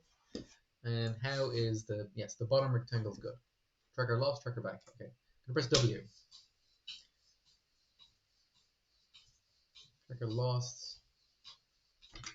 How's the camera? Okay, we just completely lost. Let's turn off walking. I press W. Is it the camera's fault again? Float division in the walking module. Whoa. That's not good.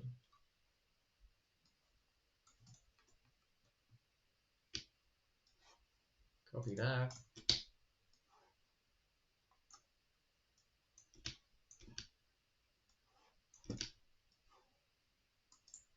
I'm gonna open a new chat. New chat. An AI next controller.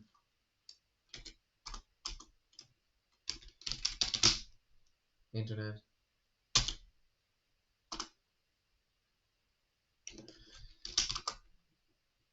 We have enough RAM.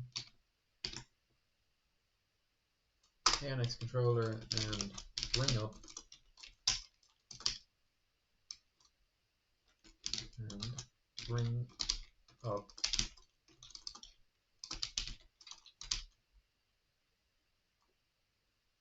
That's amazing. It's probably because I'm streaming.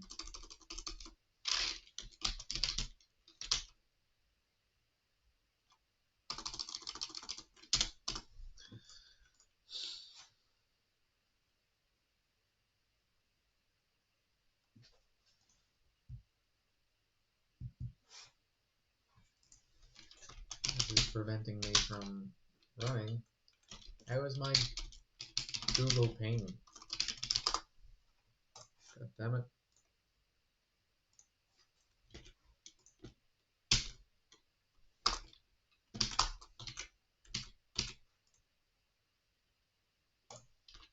Thank Google, now I can.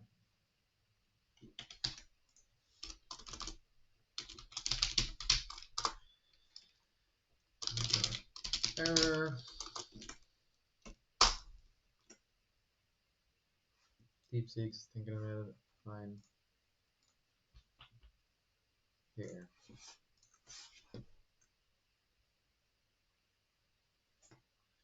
Let's run it again, but like, what went wrong there? I don't know. A lot of interconnected moving components. Starting bring up .launch.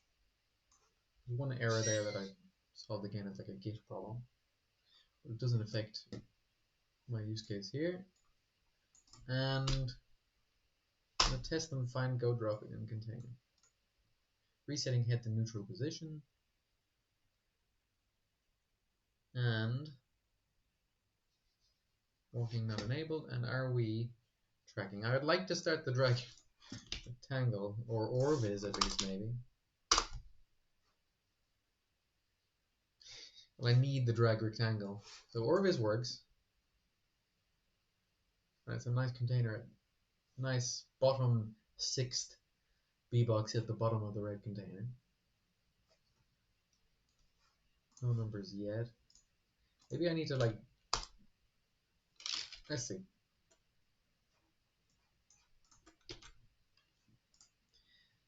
Or navigate to container, let's see.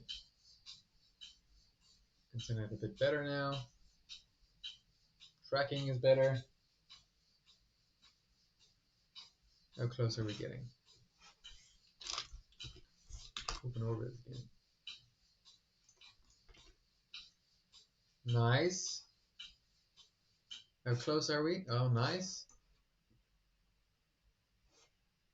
We're not activating anything, but we stopped. And the script finished. Okay, so then we just don't have drop working and we're 20 centimeters away. Pretty close. Forward error was -3 millimeters. Horizontal error was 1.1 centimeters minus. Okay, so approach complete. Navigate to container status success.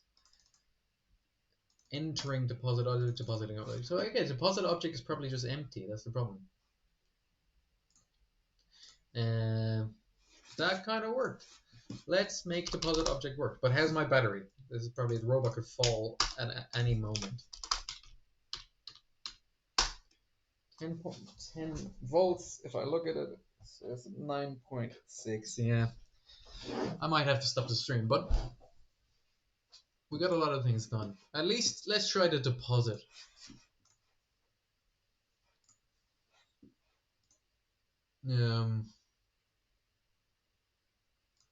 Let's commit the code before the robot collapses.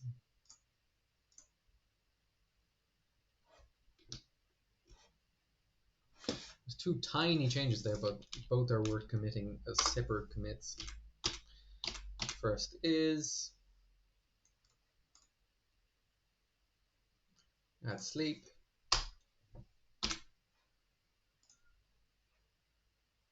And then the target distance from 0.4 to 0.2, 20 centimeters. Let's see if my GitHub actions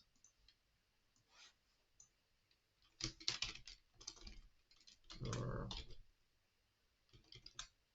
here. Refresh.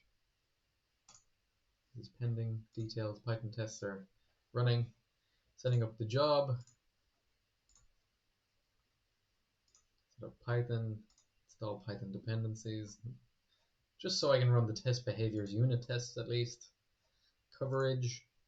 Uploading the coverage to codecov. Post setup.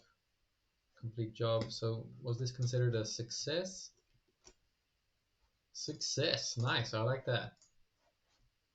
And yes, the Python tests are passing, and for some reason codecov is still unknown. Oh well. And we'll fix that. Oh, this one, there's a failure in the last one. What went wrong here?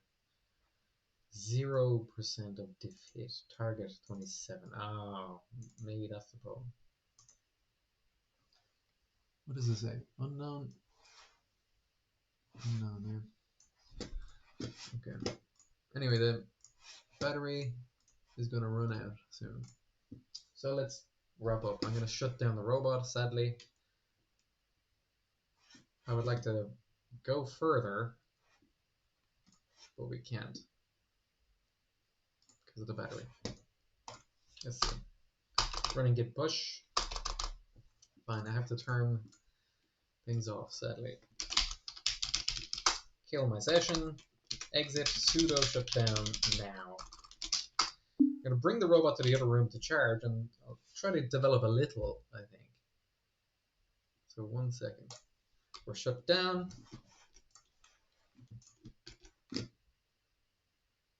Committed all the code, but I can still develop locally. And pull here. Will it work? Git graph. Yep, we got the latest commits. Okay. I'm gonna turn the robot off and bring it to the charging.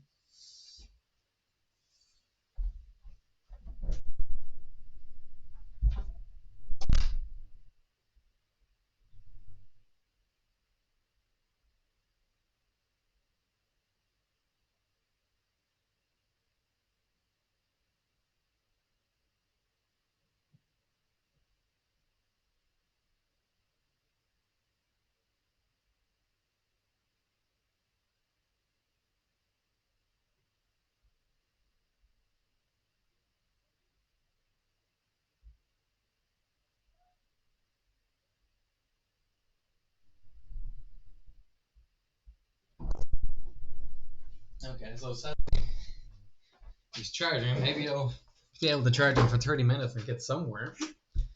So what can we develop without an actual robot? I don't need to show the bottom screen anymore, so I'll show myself.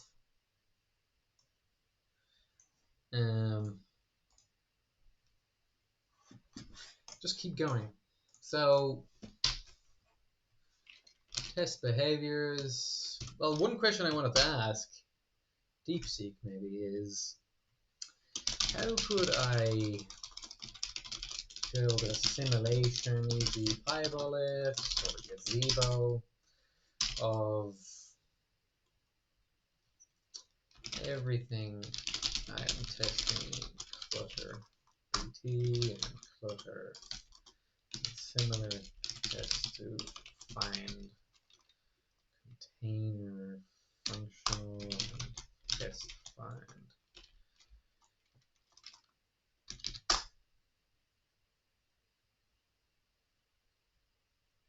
Let's go through this step by step since it is quite large and hard. Usually I would consider this too big a task and it could take weeks, but with LLMs we can get somewhere.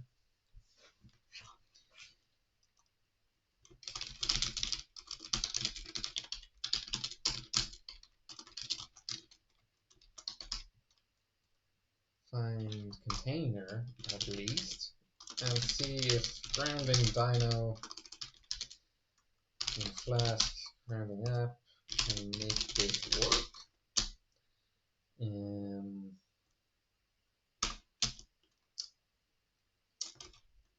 My more context, of course, my robot is charging, and I would like to keep developing while it is charging. That's one thing. I'll open a new chat. Not Composer. I hate Composer. I'm not used to Composer. People are doing a lot of Composer, but Composer is like in Cursor, it just automatically starts changing all the code. I don't trust LLMs enough for that yet. That's more like more vibe coding. Now let's make a new chat. And I wanted to fix deposit object, which is empty right now.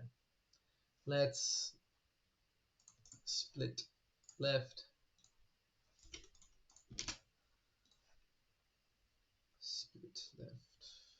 That's another bug. Whenever I split left and then click delete, close that tab, it then brings me to another chat, not the chat I wanted. Fine, here.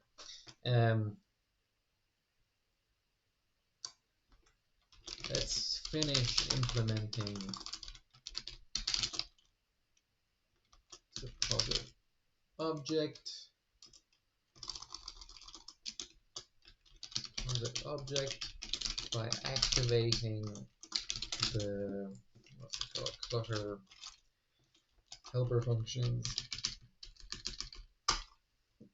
Activate by running the activate drop function in Clutter helper functions.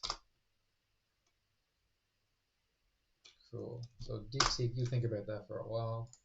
Back to Claude and how to set up an entire simulation. It's going with the pybullet route. I mean, Gazebo would be more appropriate for ROS, but pybullet could work. Yeah, and walking and gait is really difficult in simulation. I could fake it. Okay, but we don't need to walk to find the container. It'd be nice to test that. Okay, apply this to what code? Setup.py. What is that? Simulation.setup.py. Where? In clutter clearing? Where is it at this?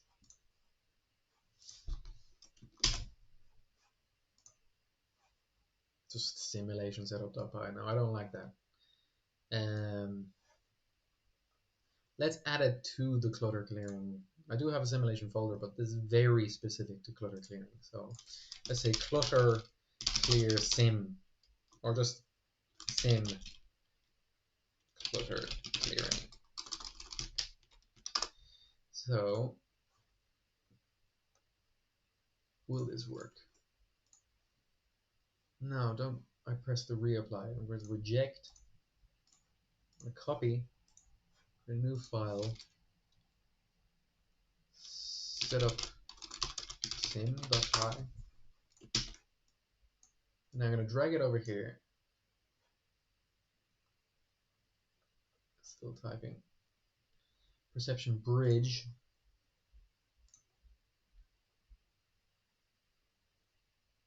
Doesn't need to be a different file. Why can't it be the same file?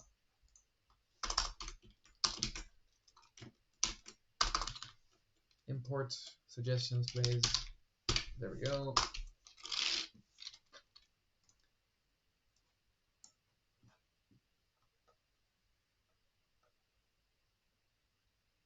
Modified test harness. Test find container sim. Yeah, let's work it. Will it work? No, not in there.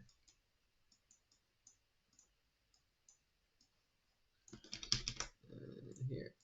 Test find container.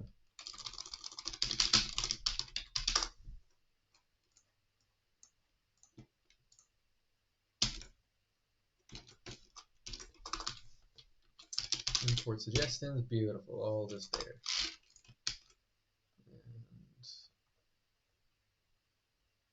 And run simulated find container. Already have the Flask grounding app running. That's a bit of a strange way to run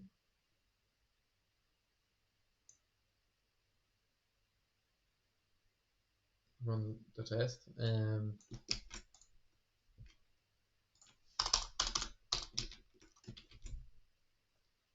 Why can't we just name test simulated perception, which will then import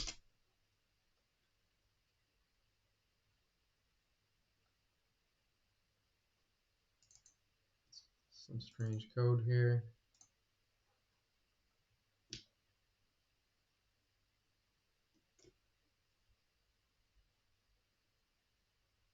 Can we just make that run first? Using too much real estate here.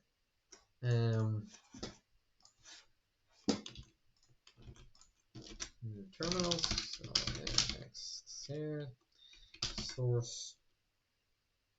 Next example. Clutter clearing. scripts here. Test find container sim.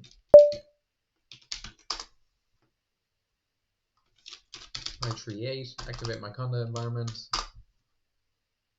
Failed, great. I'm gonna commit the code first, so then we have the first bit of the code. Setup sim. Are we using setup sim? Yes. And I do not want that.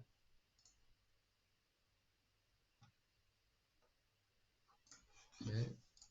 Now locally we can do OCO open commit. Push. Nice.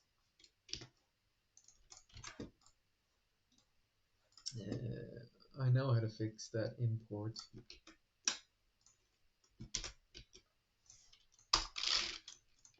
How did I do it before? AI, like any other script, compare to real robot. Yeah, I just need the full pat. For now, let's do that. It's not ideal. To my URDF file.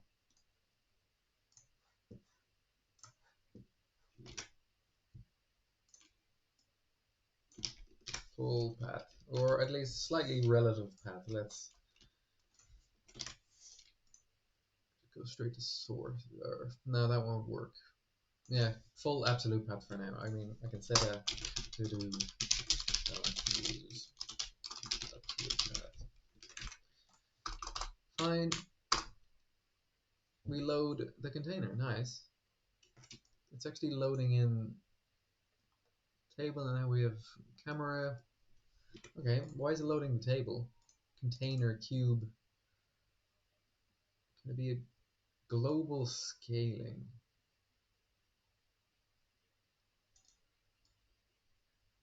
What happens in school 1.0? Smaller table, please. Oh, it's further away. Camera view is a bit wrong. Fine.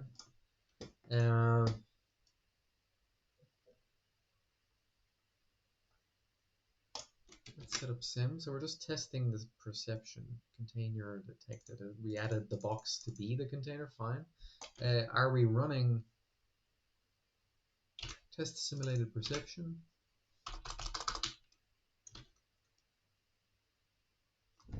Perception detect container. Is this working? No, it's the wrong. Yeah, it is actually localhost since it's local. Yeah. Is it working? Requests, data, large, plastic. Forget plastic. Box threshold. Is it running? Oh, but actually it is running. Let's go to grounding dyno. Yeah, something's wrong with the. Well, it's coming from the simulation. Cool. In the meantime, I was trying to debug this zero division error. Did it happen again? I don't know. I'll just come to it another time, I think.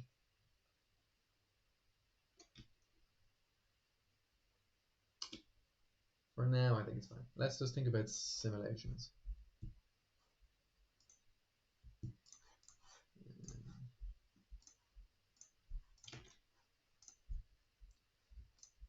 Shouldn't be running it too often.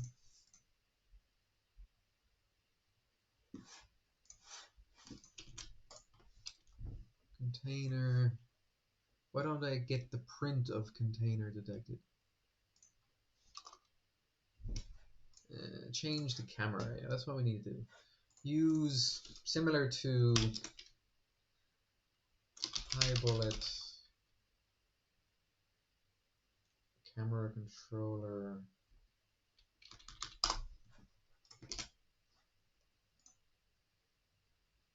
Camera fun, yeah.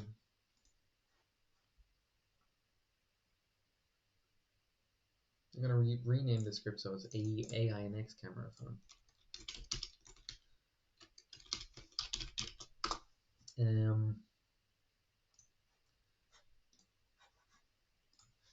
similar to pybullet AI next camera phone.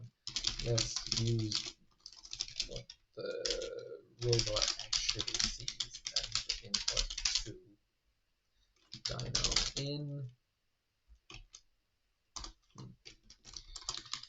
I did not use your folder structure. I used... So typing is even more important because in the age of LLMs, I'm just typing so much to them. I wish I could type faster. I use like 7 fingers to type.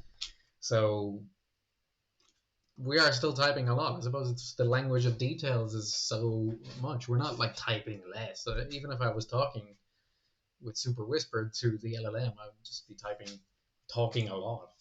Still a lot of work. Did not use your folder structure. I created these files. Set up sim and test find container sim.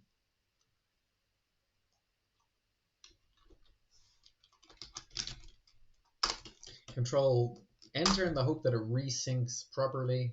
I might have to like resync my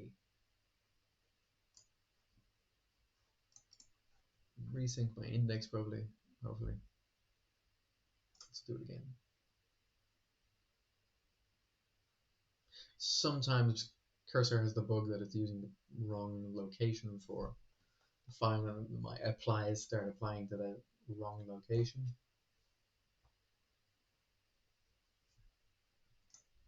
Deep think of thinking. Oh yeah, the other thing I'm working on 3 different things at the same time. So actually I forgot that what I'm actually working on the side was the deposit container.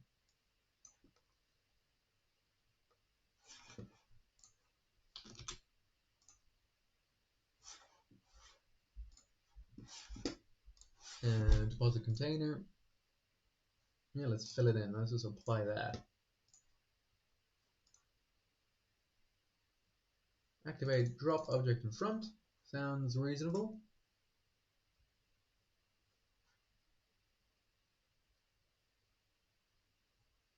And we're importing. Do we import? Activate. Yep. No, we're not. Yeah, drop object and grasp in front. Fine. So yeah, deposit object is done. We can commit that.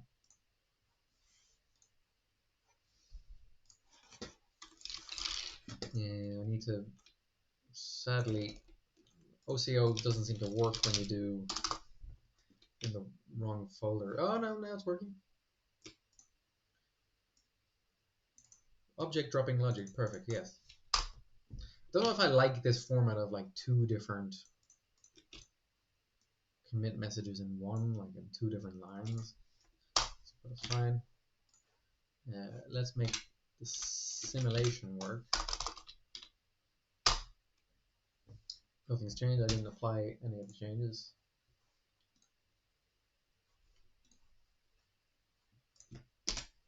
Okay.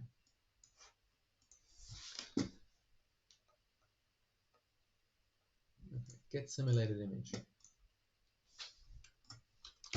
Self.robotID doesn't exist.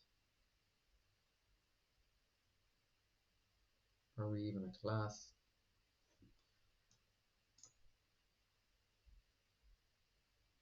I don't want gait manager.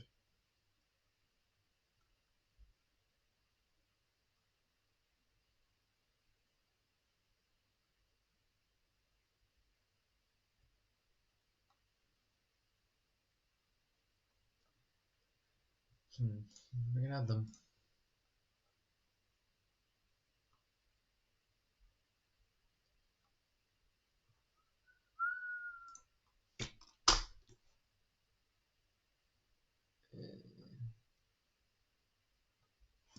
Of course it's going to fail because self.robotID doesn't exist. Yes. Let's copy that in test find container.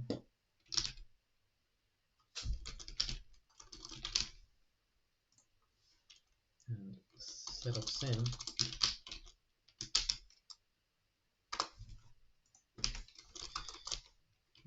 structure, proper class. Let's try O3 mini. Let's make sure proper class and structure. Gait manager is walking is too complicated in sim. Let's fake it by you just maybe using a fixed base equals true and changing the robot position based on inputted fake like approach controller, inputted fake gait manager set step similar to ray trace approach controller. I want to avoid the complexity of making walking work in the simulation while still testing the full behavior tree. I want to achieve, well, yeah.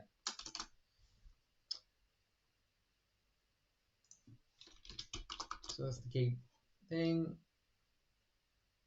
O3 mini.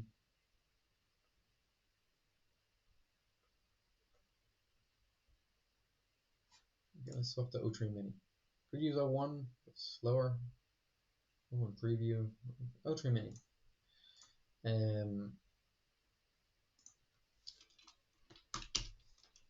But first, I want the same functionality of test find the container.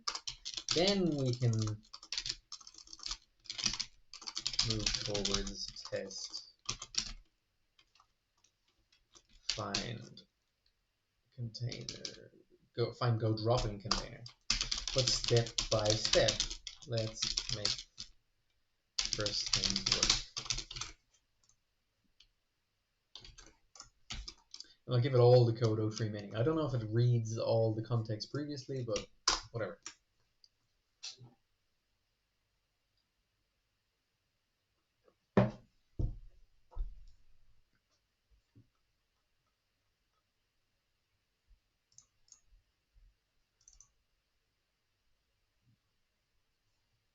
It outputs code very fast, but thinks for a while.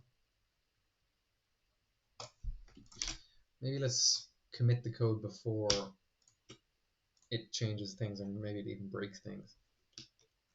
I'm gonna type yes, commit that. In the meantime,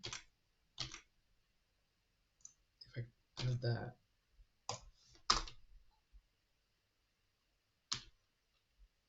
URD of path good, and then large container and better perception, yeah, for head orientation.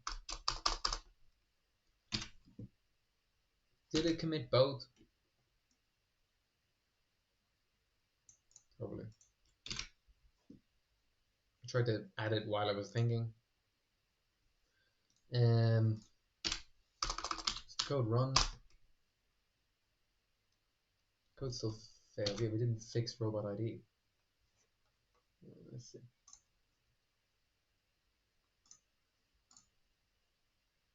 Fixed base, sure.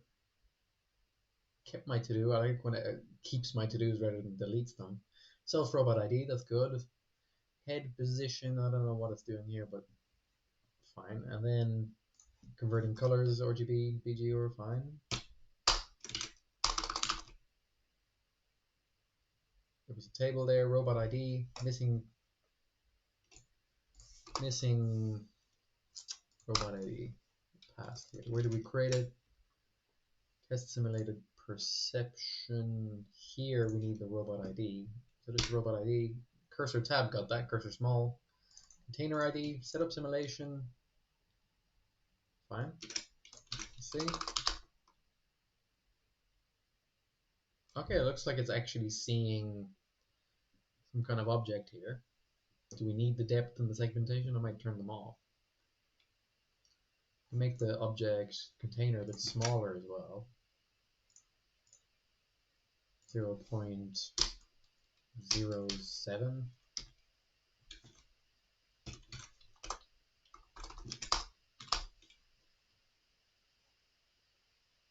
Is that much smaller?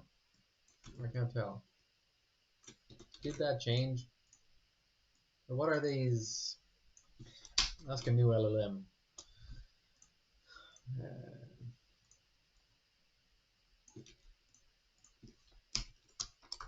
What are the 3 dimensions? I want it to be less tall. Why is it 0? Second dimension. You're thinking too long.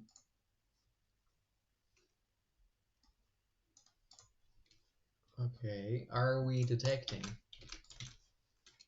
large container? Yeah, it was like detecting something, but something's wrong in the image. I'll copy that. Something wrong in the image. Maybe the bbox is correct. Does O3 Mini allow images? Maybe I'll swap to GPT-4 or something, or Claude.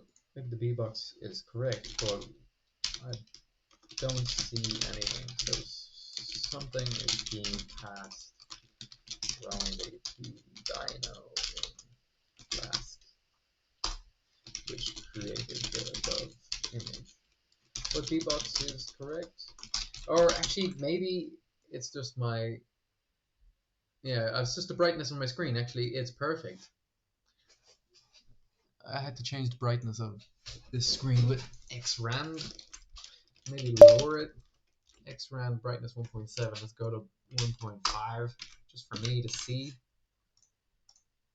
On the stream, it looks fine. Let's close these 4 vises.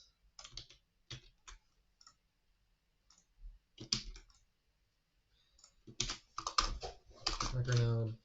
Okay, it's actually fun. Remove all of that. So, is this working? Is the test passing?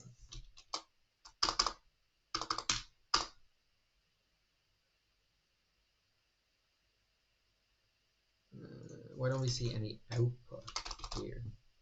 Container detected 1. Okay. Is it running it in a loop? Yeah, container detected. Okay. So then, okay, it is working. Container detected. After first container detected, let's declare the test as passed and get green writing in terminal. We need unit test or py test. How do we get typical green path writing? There's that. Now that that works, testing simulated perception. Maybe I'll rename this to tests simulated perception dino detection. That's fine. Now can we test find container let's see what Club says to that first. Also, well, next.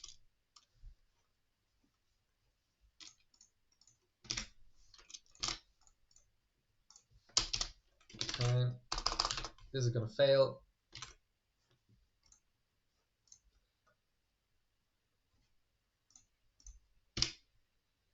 Fix that problem. Simulate the ray tracer.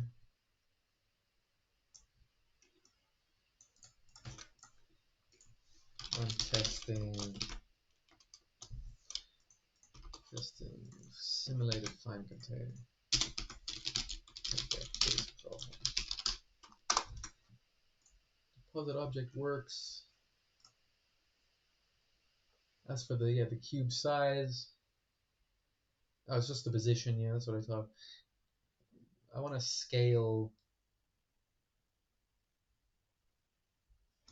Yeah, I could just scale instead of 1, like I can go 0.7 here or something. 0.6. Let's first see.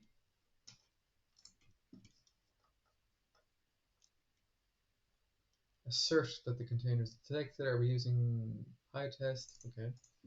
Let's see. Anything removed? Still run dino detection. So now the container smaller, perfect. I want perception to work. Starting prediction. Container detected. Why is it running it twice? It shouldn't be running it twice.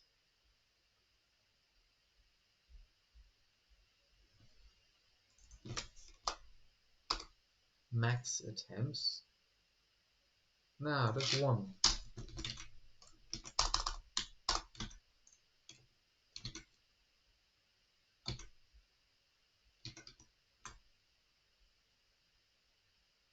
One that was green, that green running there.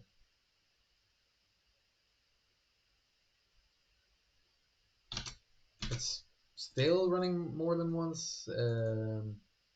Maybe I updated the code too fast. Sometimes I just double check. I have autosave in VS Code. See, container detected one. What's going on? Oh, we're running this function rather than test container detection. Comment that. Let's see. This should only run it once.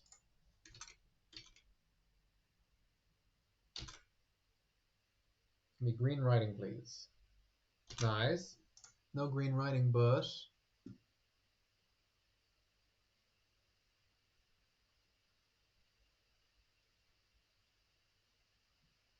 yeah, okay, we're to the next function. Didn't get green writing from running test find container. Test container detection. Why not? Okay. Let's commit the code. Things are changing fast. Simulation is much faster to iterate on.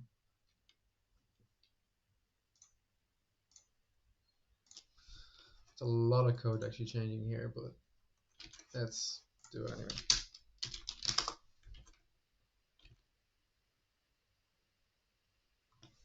Push. So what actually happened? Refactored. Relative camera positioning, adjust container height, scaling, add unit tests for container detection, but are they unit tests or integration tests? How's this container detection going? Yeah, it's a smaller container. Okay.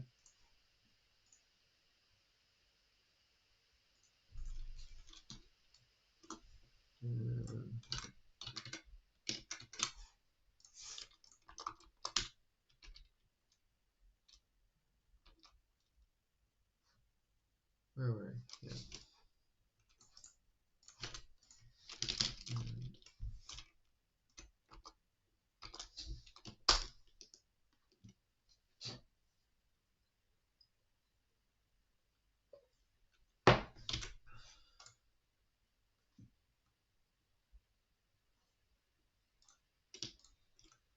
Commit this as well.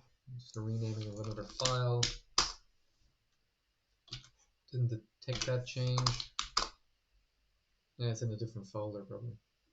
That's why you need to go to a higher level folder. Fine. Okay, that's how OCO works, I suppose. But you can see the flow that just automating those commit messages makes me a bit faster. Oh, you need to run it with the pytest command. Okay, fine. Let's see that. I want the green writing.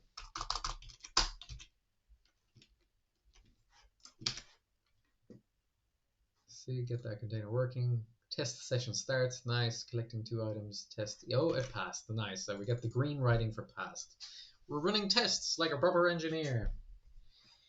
In simulation, now I actually want to test the container, the find container behavior node. Need to import find container. Fine. It's going to fail. Should fail. Why is it not failing yet? Don't know.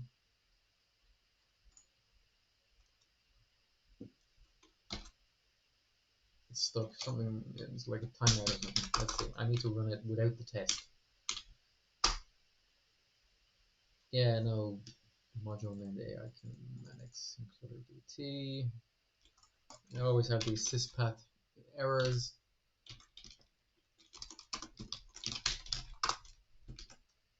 Syspath gait manager. I'm in a different folder. I'm in the same clutter clearing folder.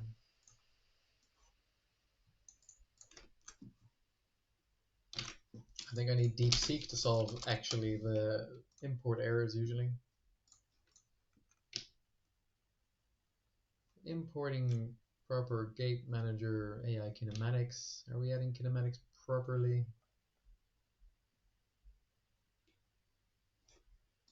Yeah. DeepSeek go.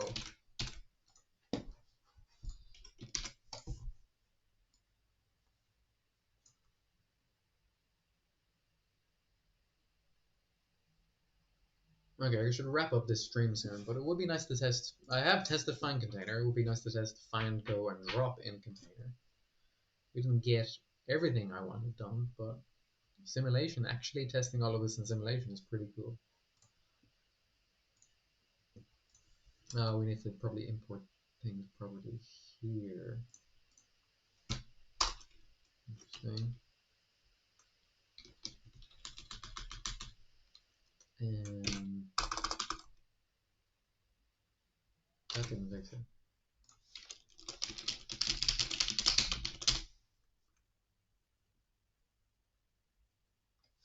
How to debug. Same error. Same error. Think carefully. What print statements could I add?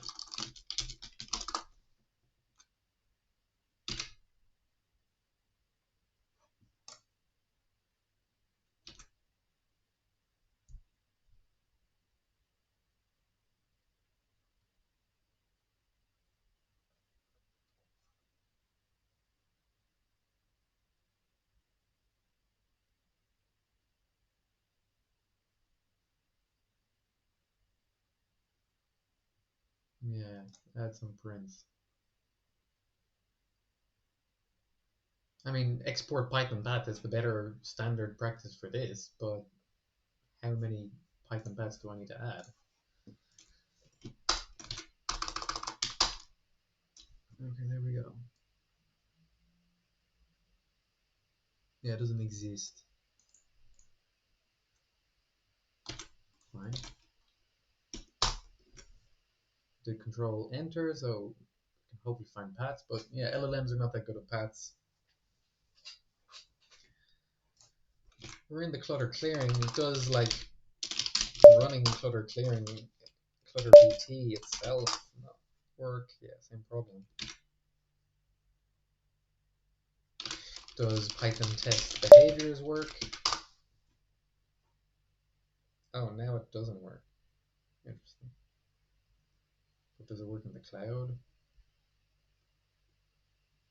Yeah, just make my tests pass.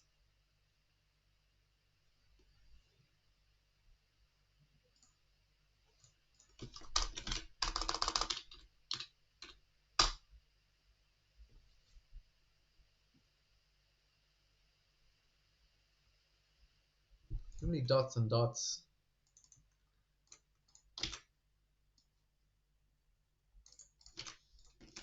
Yeah, these are the problems that will trip up LLMs and humans. But I eventually fix it with just the proper paths and printing and print the path. Print the path.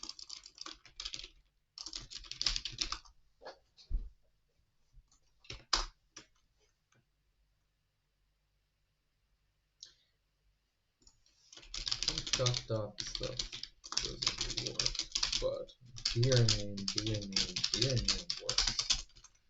Specify that. That's why I fixed it before.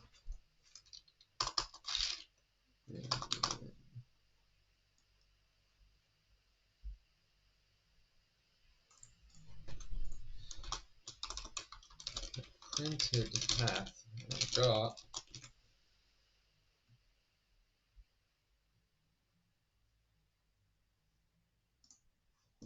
I think it's in a loop. You get into LLM loops and you gotta fix it.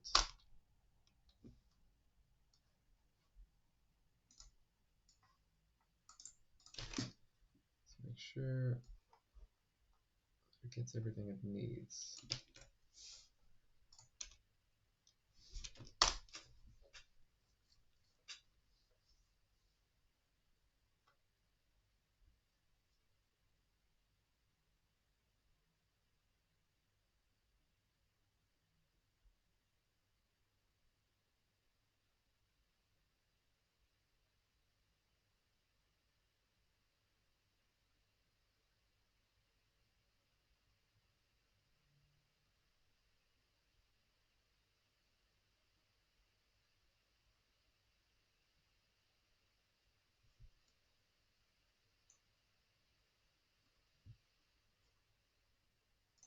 Is that all I could come up with?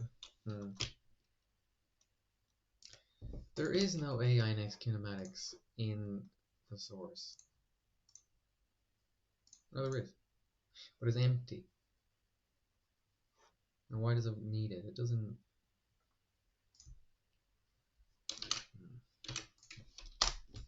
It's not very clever. It's like stuck on this.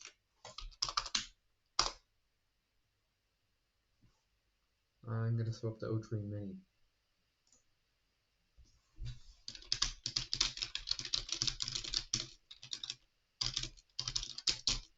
DeepSeek couldn't solve this up Python problem. Can you, O3 Mini? Think carefully also how to debug and what has worked in Clutter. BT on robot, but which doesn't work on my laptop. Yeah.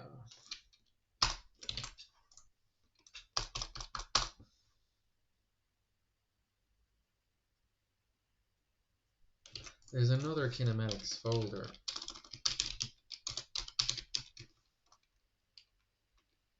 Yeah, there's a AINX source driver. Yeah, the thing I actually need is gait manager. Gait manager's full path is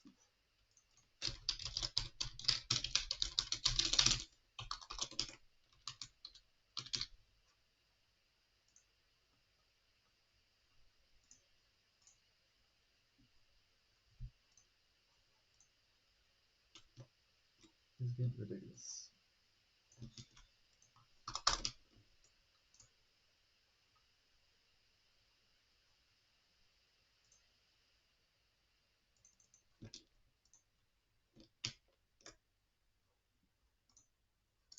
That's not gonna work.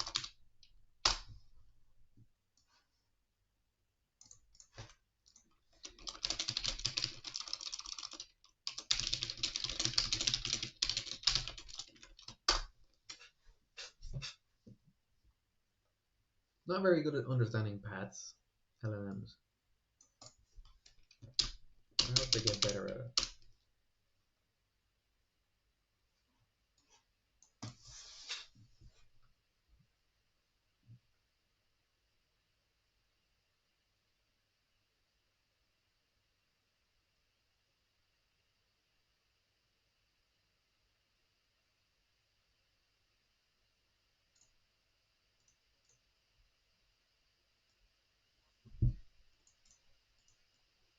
Can I just copy all of this?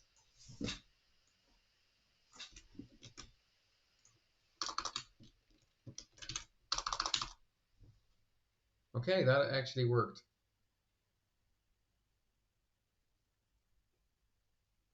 Now AINX interfaces are the next problem in the gait manager.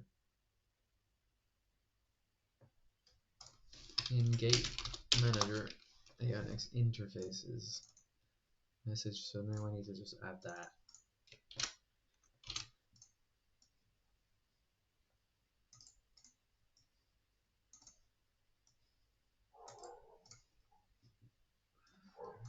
My mouse isn't the best sometimes. it loses its click.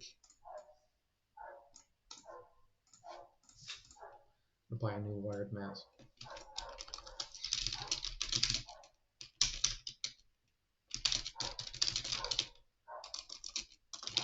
Very messy imports, and that's top. Let's keep what worked and also fix AI next interfaces.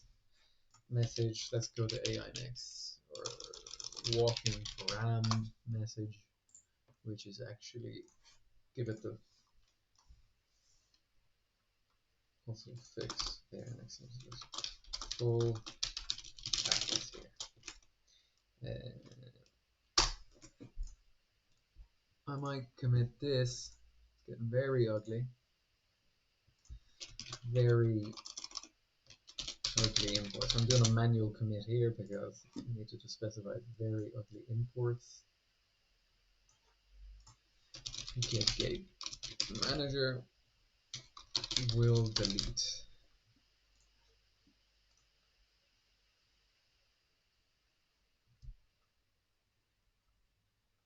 Fine. Let's see what worked. Take what worked. Does it work?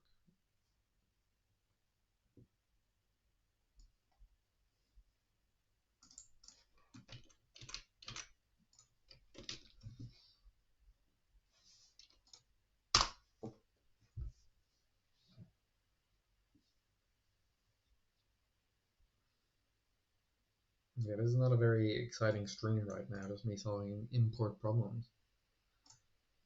But it's also the reality of software engineering.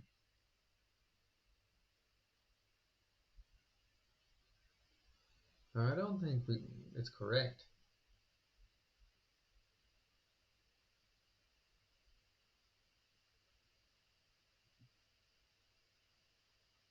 Shouldn't have to build it.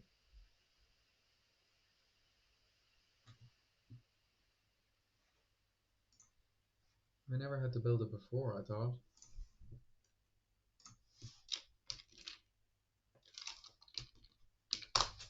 It's saying add an init in the messages. I can do that, but I don't think it's actually going to do it. And this is needed for Rust and for Python 2, but we are Python 3. I think it's just wrong, but we'll do it.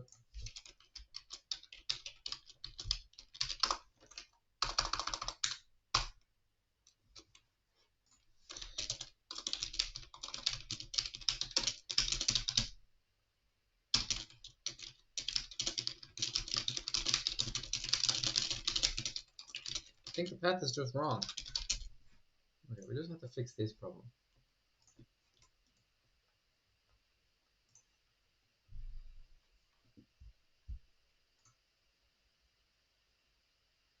Where is the interfaces path?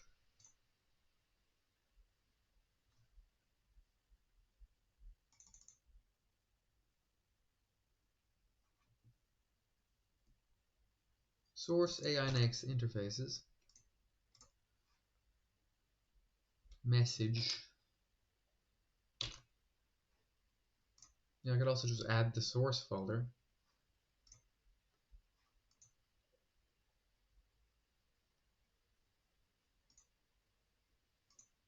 Workspace root. Yeah, it should be there. So then, but also add this and this slash source to sys.path, because I don't think it's there. And that's probably the problem. Sometimes you gotta take matters into your own hand.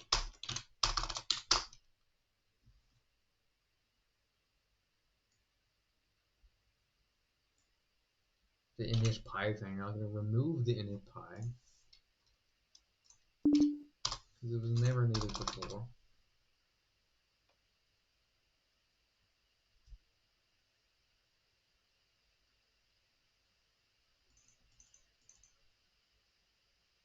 That's very annoying.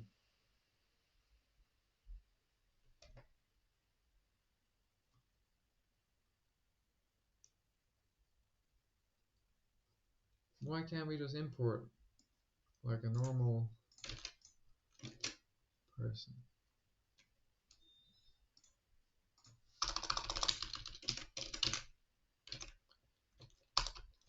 And let's remove the other init, I suppose. Never needed them before.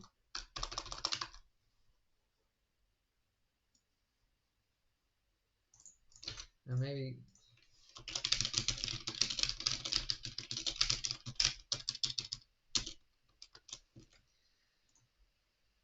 think more. I'm going back to DeepSeek. Think more. So this is the loops that you get with LLMs. They're stupid. I'm documenting this process. Anyway, we should wrap up the stream. So what have we covered? Recap the last 5 streams.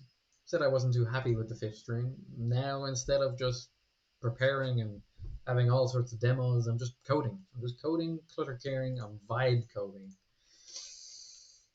Vibe code until clutter clearing works. Well, we're getting closer. The battery ran out. Testing things in simulation.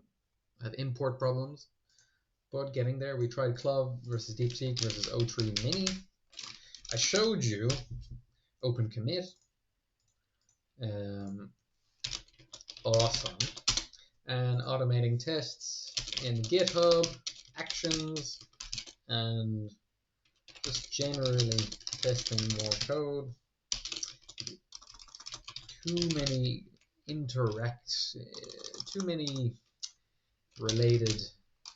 interacting components.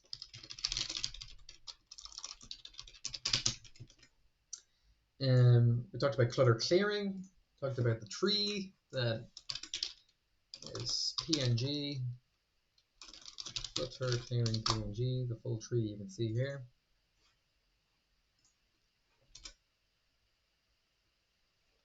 Obviously, DeepSeek on the side is saying I should just build these messages. I didn't need to before. Maybe that's the problem.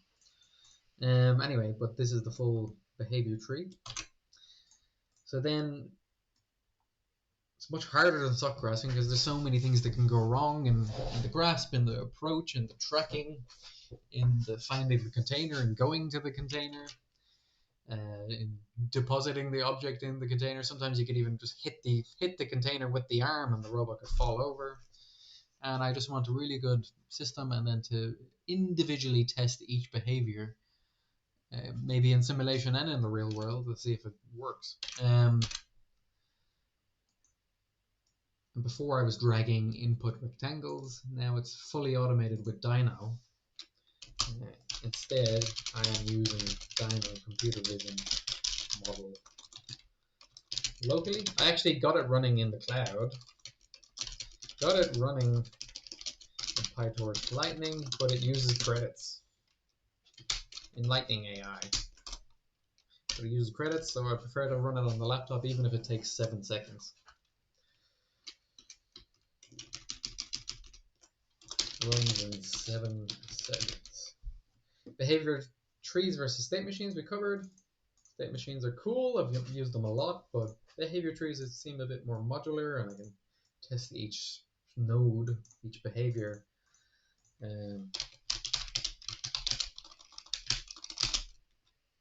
Testing, I think, I mean, you could have a framework for state machines as well.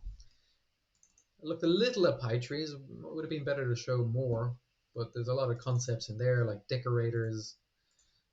We didn't cover too much of decorators, sequences, parallel. So the tracking of the object is done in parallel. And a few other concepts. Johnny's mission is to bring all objects to the container. We looked at find container and how to test it. We were testing even in the simulation that's working.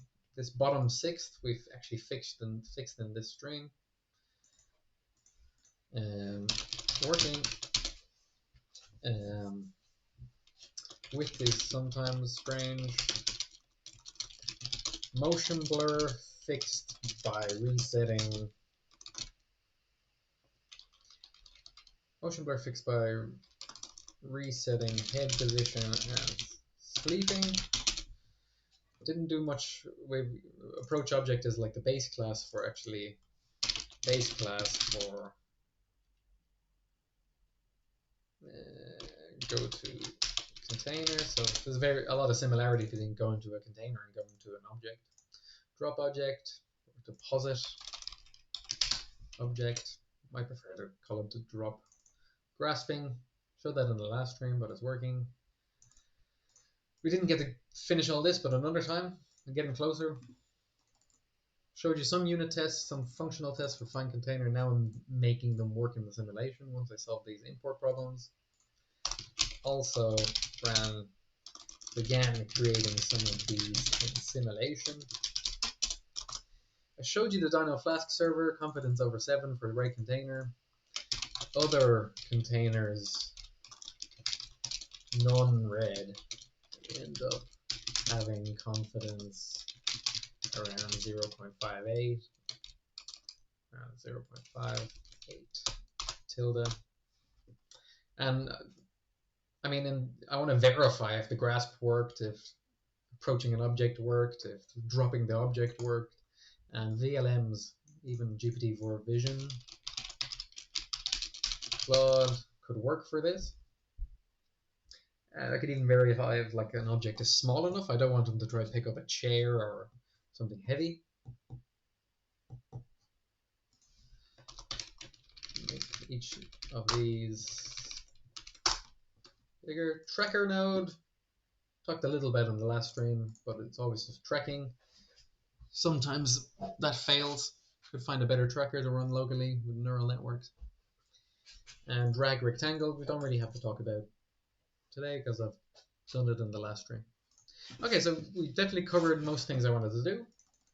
Behavior tree is getting complicated, but I'm testing each part of it individually. There's a lot of code and complexity in the task of clutter clearing, and I want to make each part of it better.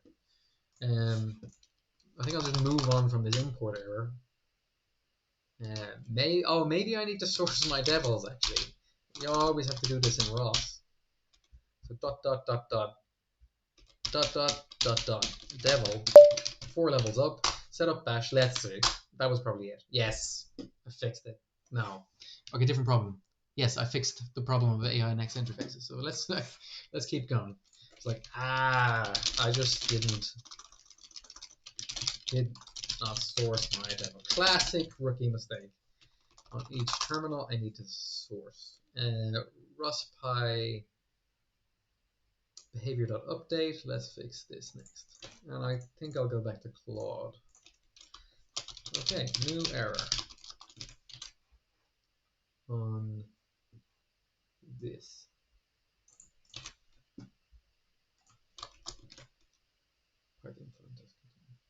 See, and then I can commit more code. So we fixed that issue. That's good. It's very ugly. Walking param. Okay, fine. Let's do OCO.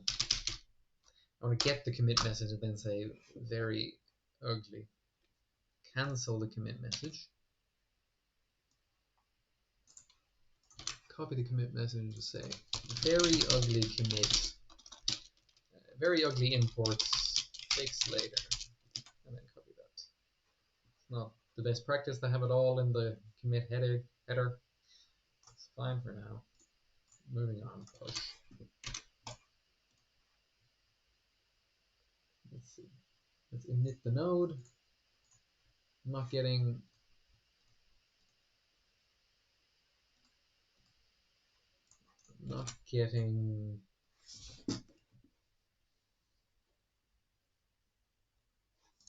added near the top init node up here maybe.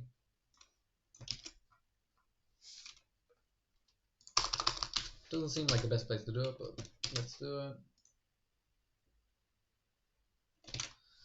See,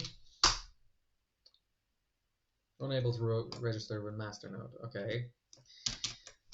Instead of this, I can make sure ROS core is running orbits or something here. So we need a ROS core running. Got a nice box. What's happening? No container found. Starting rotation. Simulated gate manager has no stop. That's kind of expected. We need to build a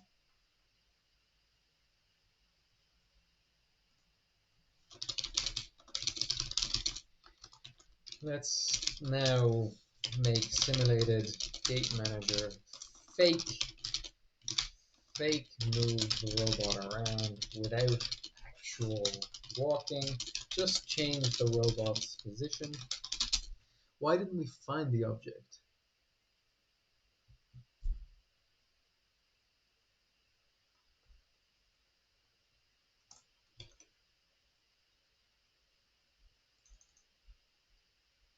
Maybe we're not even looking for the object.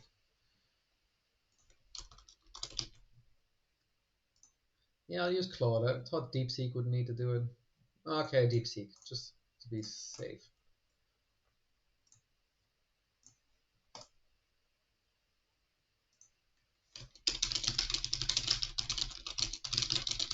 Typical functions,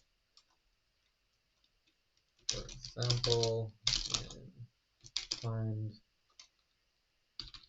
test find go dropping container functional. DeepSeek's going to think about that for a while. Let's commit the needing RustPy init node. I suppose we want RustPy init node. Push. We're vibe coding.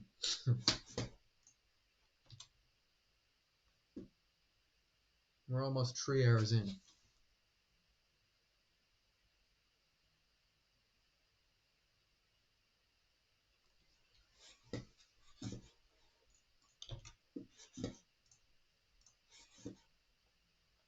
Okay, we're implementing more of these typical gate manager functions. It's a simulated gate manager. Okay, let's try it. I'll be curious to see if it works.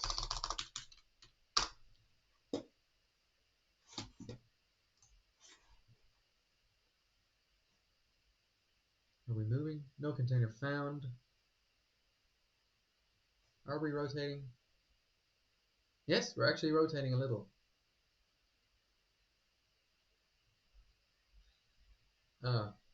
Yeah, then a better test.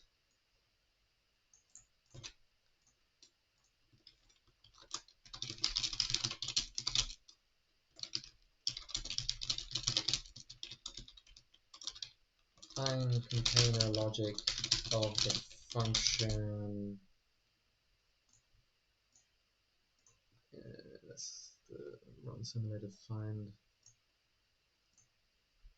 test container detection.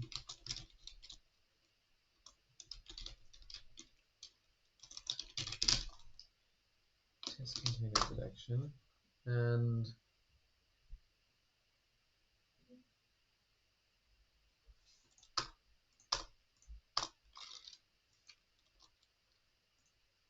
I'll swap back to Claude, I think, because it's easy enough. We have some duplicated functions here.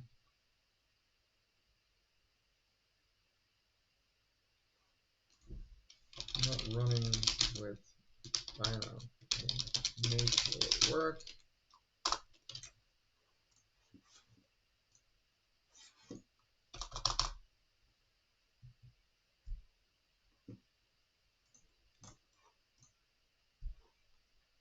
Let's commit the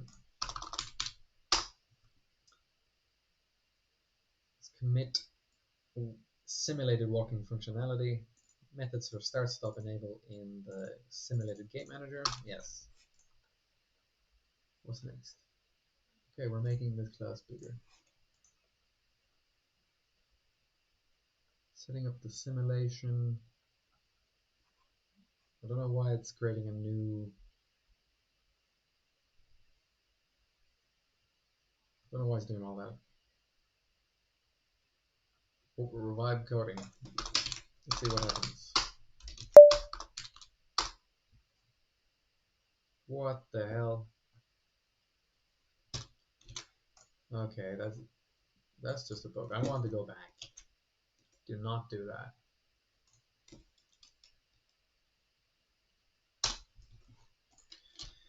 You are crazy. You do not need to add or to d2.urdf. We already have set up sim and give it all the context again. Test find container sim. Just make dyno detection work in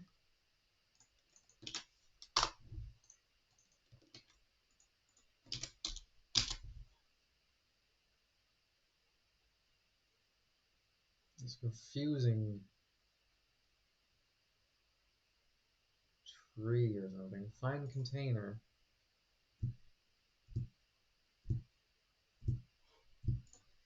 We need to get the image like we did in test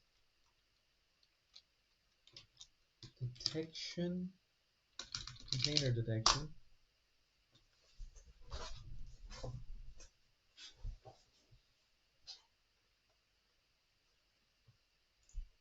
And I'm going to swap to O3 Mini and see if we can get it, but I don't have much faith in O3 Mini.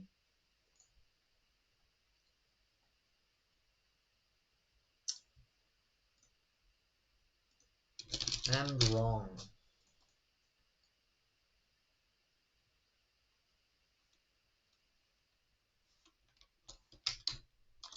Give it Clutter BT as well.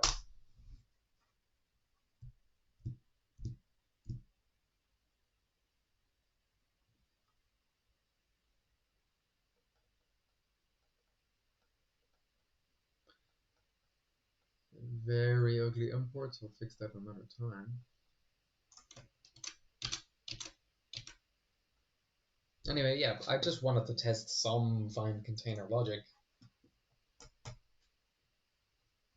in the simulation while the robot charges, but almost the robot will be half charged by now. I could bring him back, but I should stop this video.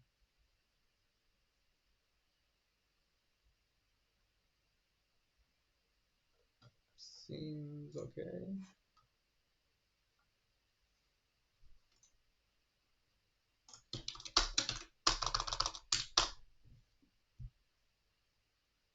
We have a container.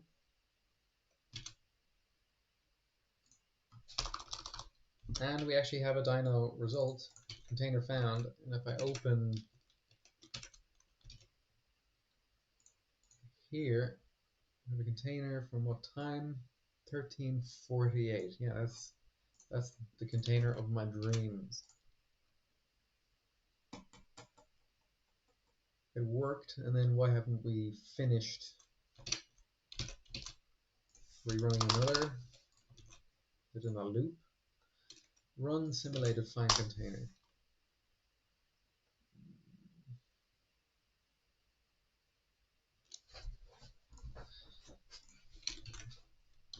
Yeah, I would like it just to finish.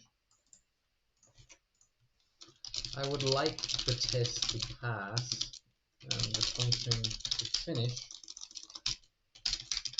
when we find the container successfully.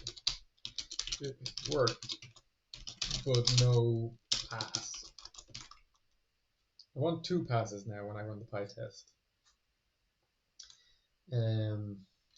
Also, let's begin the robot looking 45 degrees away, so we test the rotate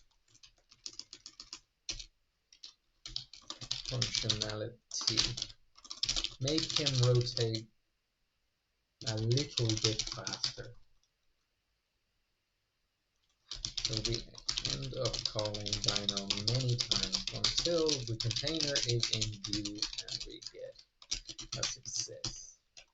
And the test passes. But that's a lot of information. Test find containers. Let's commit the code, which I'm pretty happy with actually.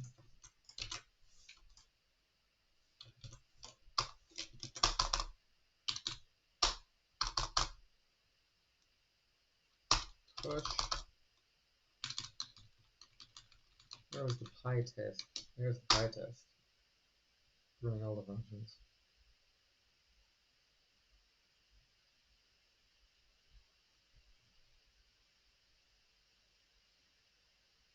Test simulated, so yeah, the test container detection works, test simulated perception dyno detection. I think we're going to be infinite time in there. So I'm going to go back to testing individually. Where are we? To get my instructions correct. They give me a lot of code. Why did they move the gate manager up there? Maybe it's better.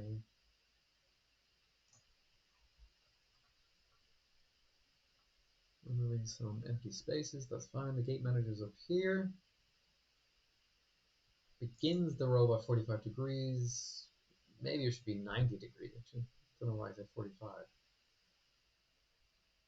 Removing some things, detect container break, test passed. Otherwise, we need a time effort, test failed. We'll see what happens.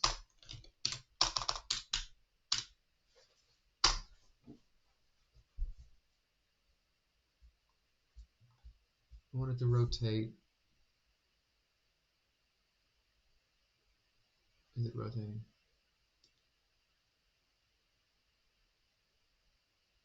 Did it find the container? And it's not breaking. Test passed.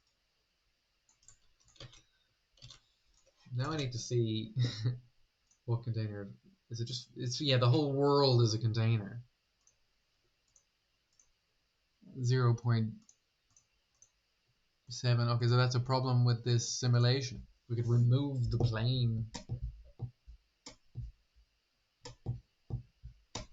Okay, I think I'll just wrap up the stream and write to do plane is considered to be the container. And I'll also say maybe 90 degrees, 45 degrees, change to 40, change to 90. Maybe remove container just for this test. Fine. And we'll let this commit be automated. Okay, that's the final commit of the day. We're hitting 3 errors in. And I can also just run both tests at once here like this. I think I'll get 2 passes.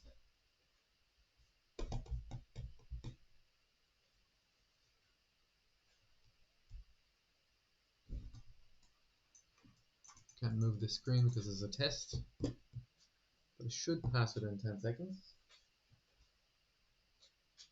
Since the other script passed.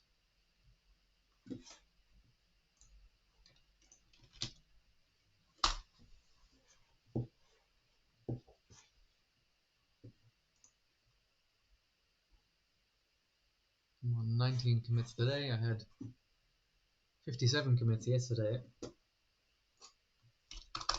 Which I'm happy about because of this new commit flow. Get deeper into things. I solved some problems today, and we're beginning to test things in simulation, which is amazing. The behavior tree, a lot of the similar code. LLMs get kind of stuck. I get stuck in these kind of import loops. I just have to source my devils in the end. That was the main problem. This test is not passing. It's infinite for some reason. Oh, I can rotate. So we have to hold the control. Something gets paused here, but yeah, let's wrap up the stream there. Again, just to reiterate all the points, showed you many things here: tests, functional tests. Some of these tests, functional tests in simulation. So, for example, find test detection container, tests find container behavior rotate until we see the container. But right now, problem is plane is considered to be. This is the problem with simulation. Is just there's issues with things like that. I could change the planes until it's not considered to be a container, or I could change the word to box or something. But